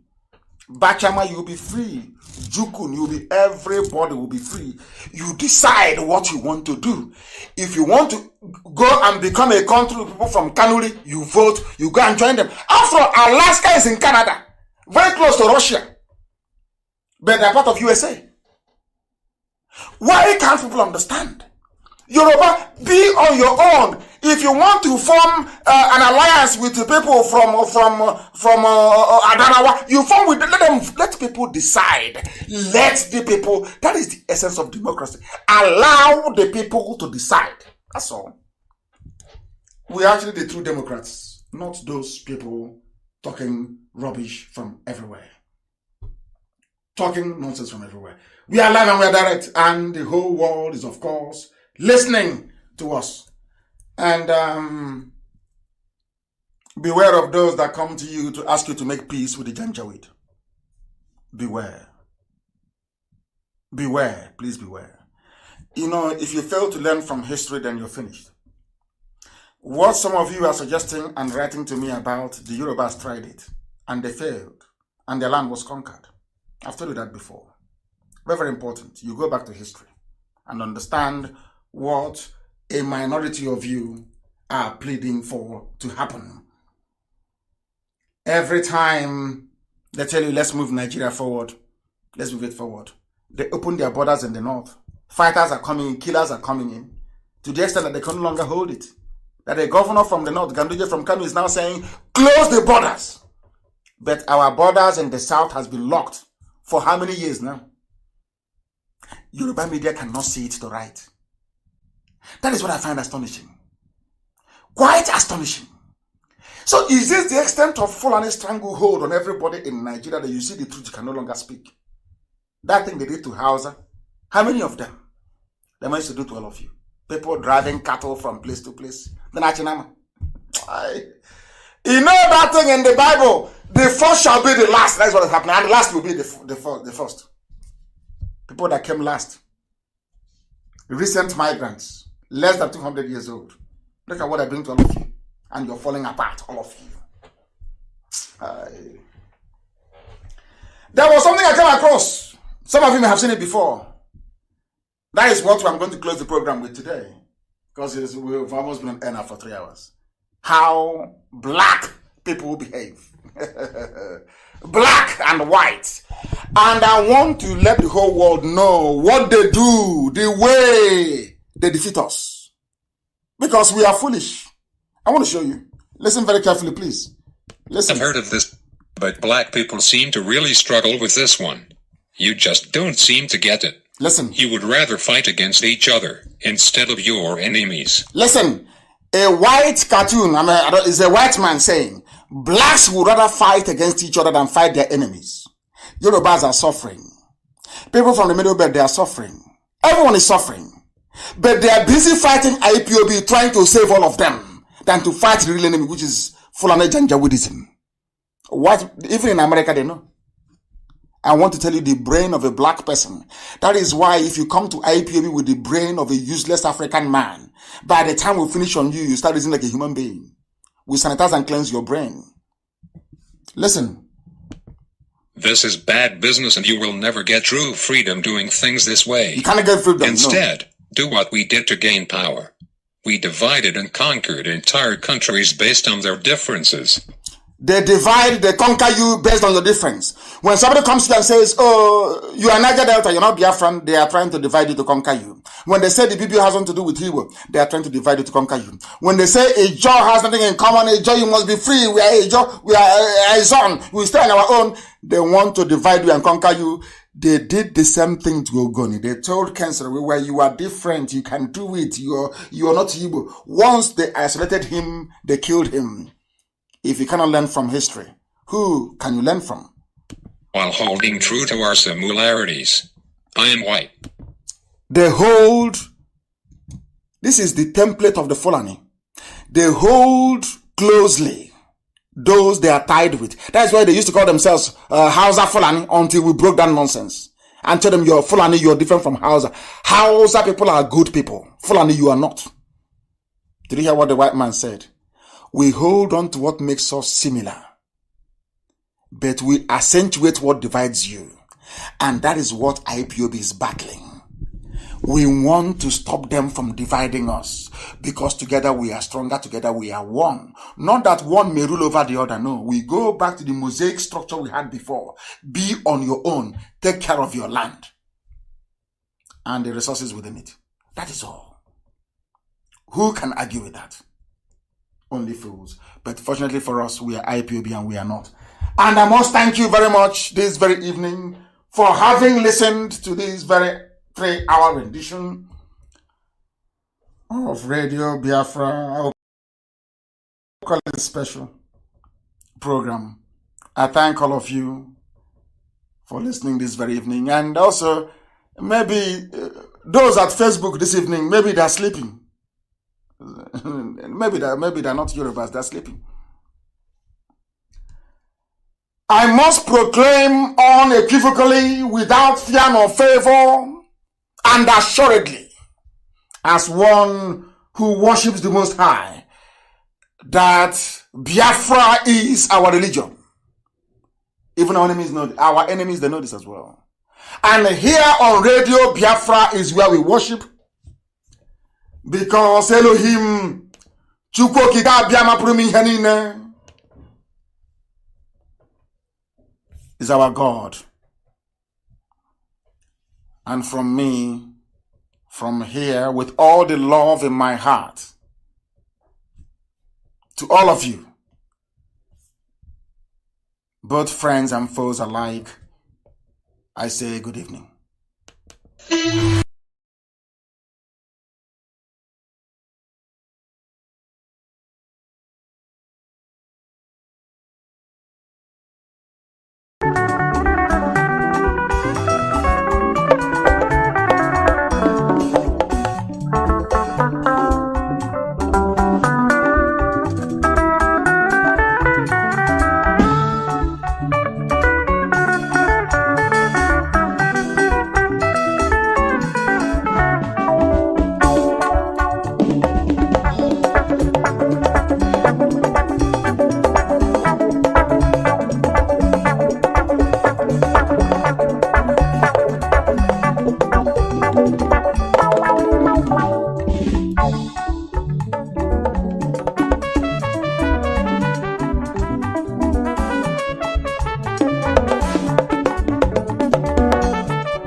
Igbo kwezuonu anyị bụ ofu nunu Igbo kwezuonu anyị bụ ofu nunu Igbo niile kwezuonu anyị bụ ofu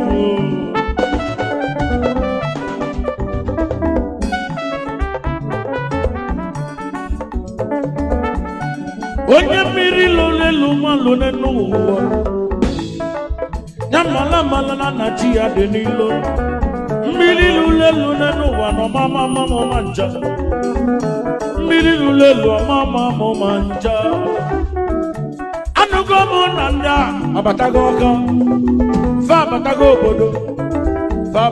obodo ife nọzi kịta bunu oyim bunu ibanye danda oya bunu ibanye danda bunu ibanye danda oya bunu ibanye danda onye ọbụla nyelu nwanne ya ka ibanye danda ifufe akabana kwaghali n'ime ọfịa ibanye danda na-eti mkpu na-agba agbata obi Igbo ibanye danda maka na ndị abatago obodo anyị ibanye danda ifeanyi bunu ibanye danda onye ọbụla weta mma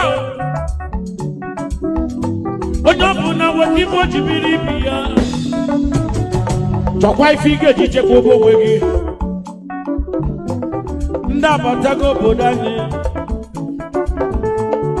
fajụlụ ebe niile fana achọzi mgbe a ga-egbu uwe nsu ma obele nwa ndị alimanjeli ọkwa ndị alimanjeli fajụlụ obodo etinyefe a na-atụlele ebudatala anyị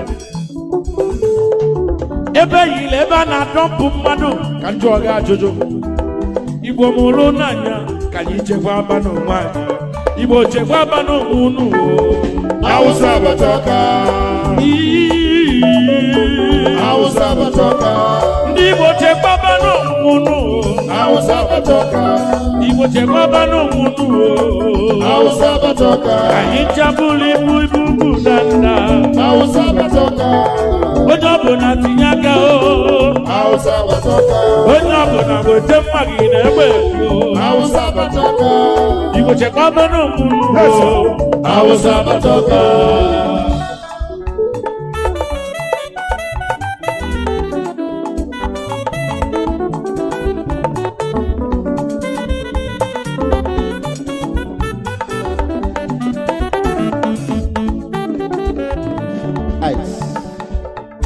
Obulu nwani obulodowu. Calm down. Nwesi obulu nwani obulodowu. Okika deke no mancha. Obulu nwani obulodowu. Ebudike no gono ogwezi anyemanga. Calm down. Okedi ni muno walokedi na manaso de nangega alile kumo kambe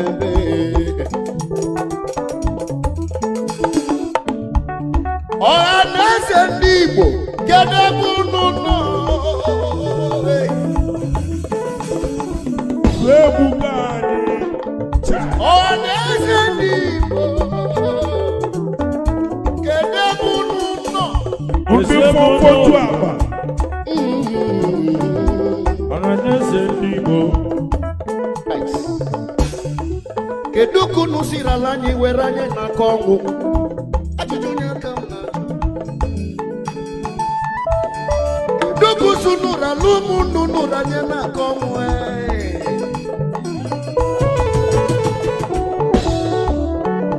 Odi mukomu bebaba Makanife na funde nuwa na bama nyambili Odi komu bebaba Ife na funde nuwa na bama nyambili Mwonezi oku na mumulu na ma Mwonezi oku na mumulu na ma Adama chuma deku iwa yezi oku Odi munuchi ukwe nonoma Alile bueme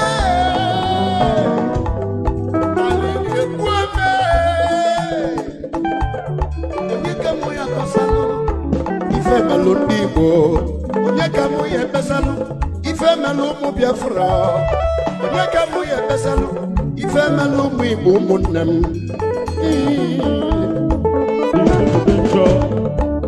Ọkwa ka lụsịrị agha ka agha belu